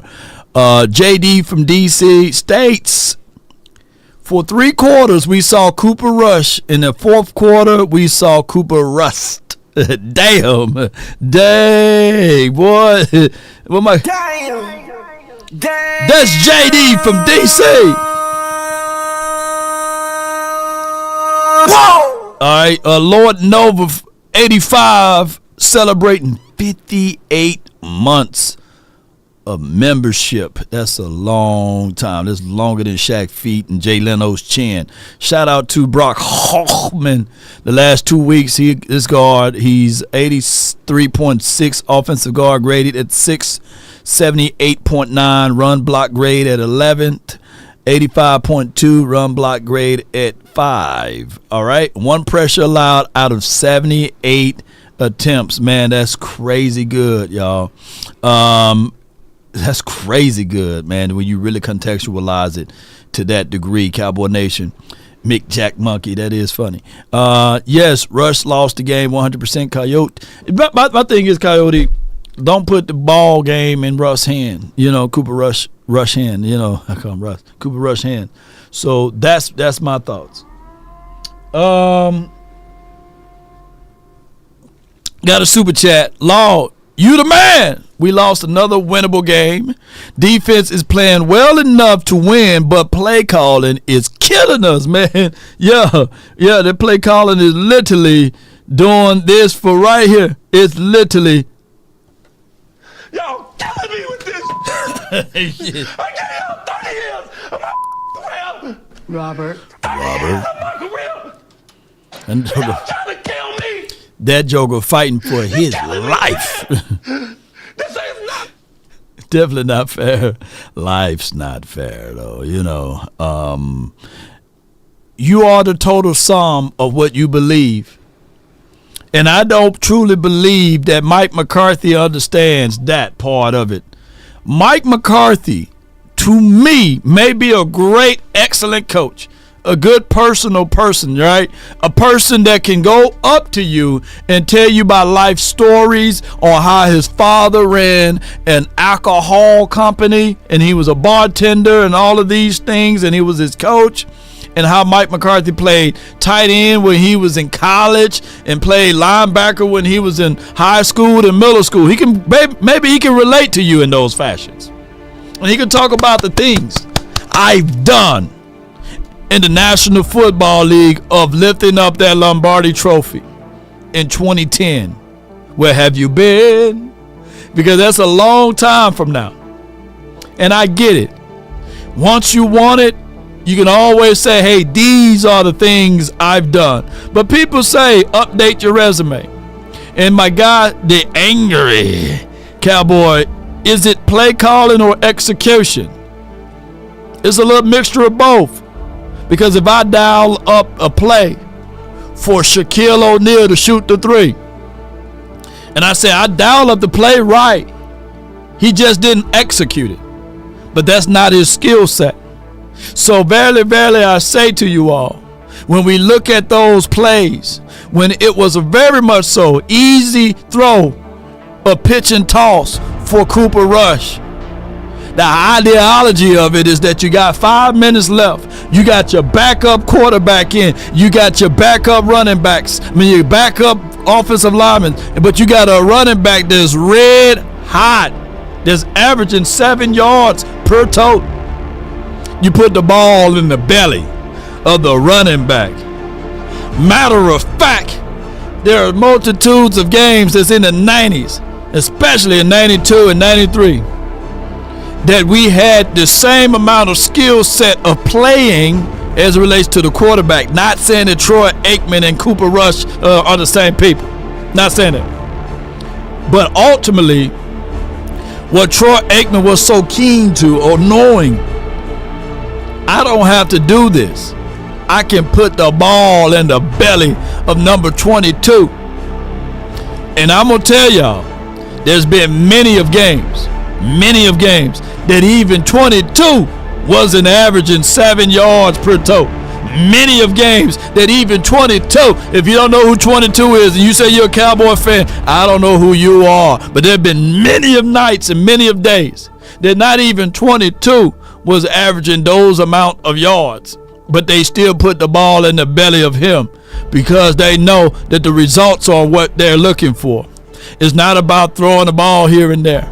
And what I want Mike McCarthy to wake up and understand is snap out of the passing of the league and put the ball in the belly of Rico Didal. You know what I'm saying, in that game. And you would have been victorious. Yes. So that's all I wanted to say with that. But if there's one thing a man should always do, is mainly to himself stay true. Never allow someone to change your point of view unless what you bring or mean makes sense to you. Never judge a man by sight alone, nor by the height he has grown. And when speaking, keep it at a moderate tone, because raised voices only turn those hearts into stone. You see, in the beginning, it was brother, I was ride with brother, roll with brothers, the morals of life, live, love, and respect for another. Then there are those who will try to be smart. They will take the decent man to alter his heart, to seek to rip him apart. Those, man, you should never call a friend, because they bend the lies around the truth until it meets their end. That's been my time. I really thank you all for yours. In the words of Prime Time 4, your mind is an update.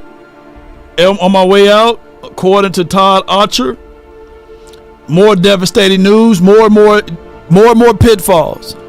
They say long suffering is the fruit of the spirit. I'm tired of that. I'm tired of that spirit.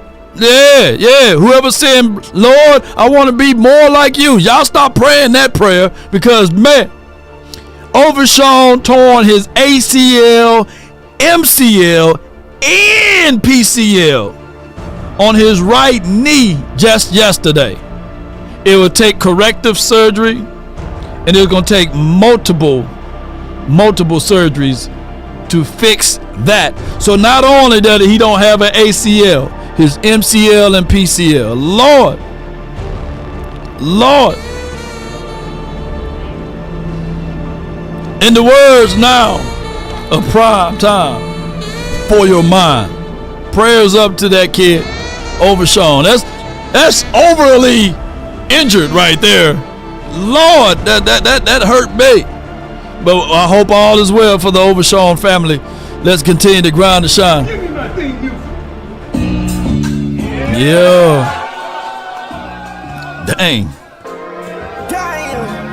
Roll those credits. Do me a huge favor. Reach out to Overshawn, whether it's social media, whether it's if you got his personalized number, call him, text him. If it's on Twitter, if it's on the Instagram, Facebook, MySpace, find him and tell him, we got you. We got you. Keep your head high. Yeah. They say if you fall, try to land on your back, because if you can look up, you can get up, baby. He's going to get up one of these days. Shout out to you, Sheila. Oh, Sheila. I see you, baby. Sean Day. Next time. Young Star. Just 2. Appreciate you. Prayers in the chat. Instead of putting 13s in there, put zeros in there. I want to see Agent Zeros in there. Put zeros in there. That's his favorite number, man.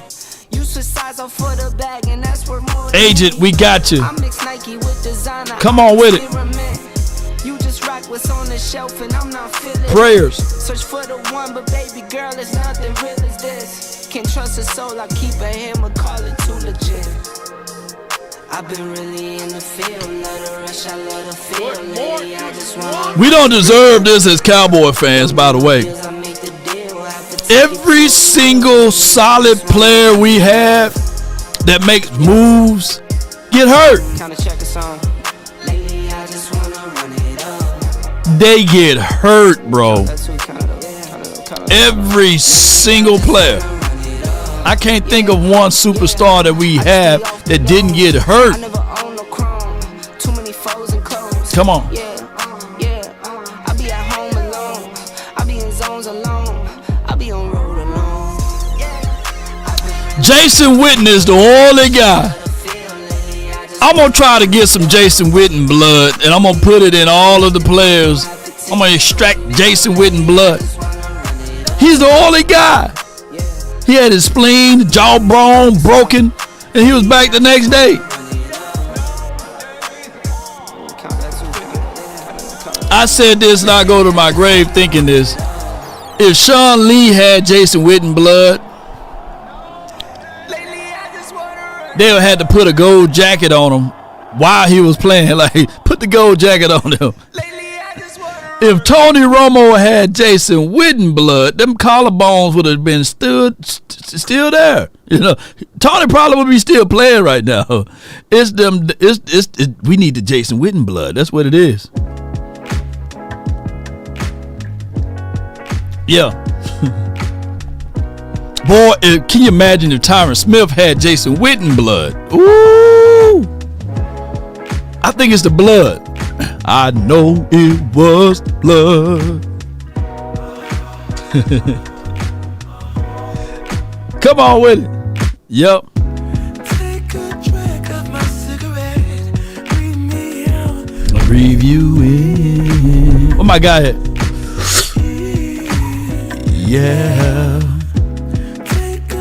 That boy is dragging him.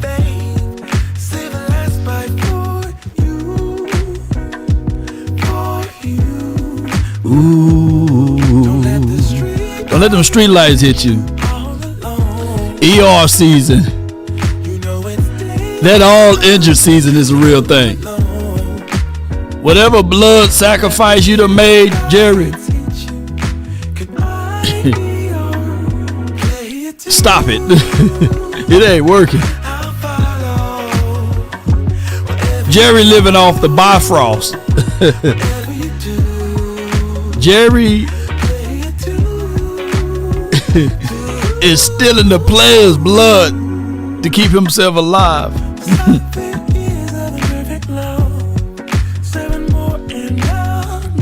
And another one. Shout out to you, Akeem. My son works.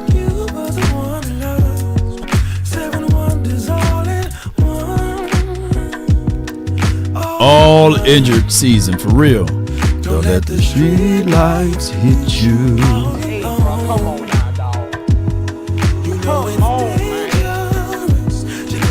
The Frost King. Winter is coming. Hit that note, y'all. Play a tune, I follow. Until next time. DC for life still. And even though it's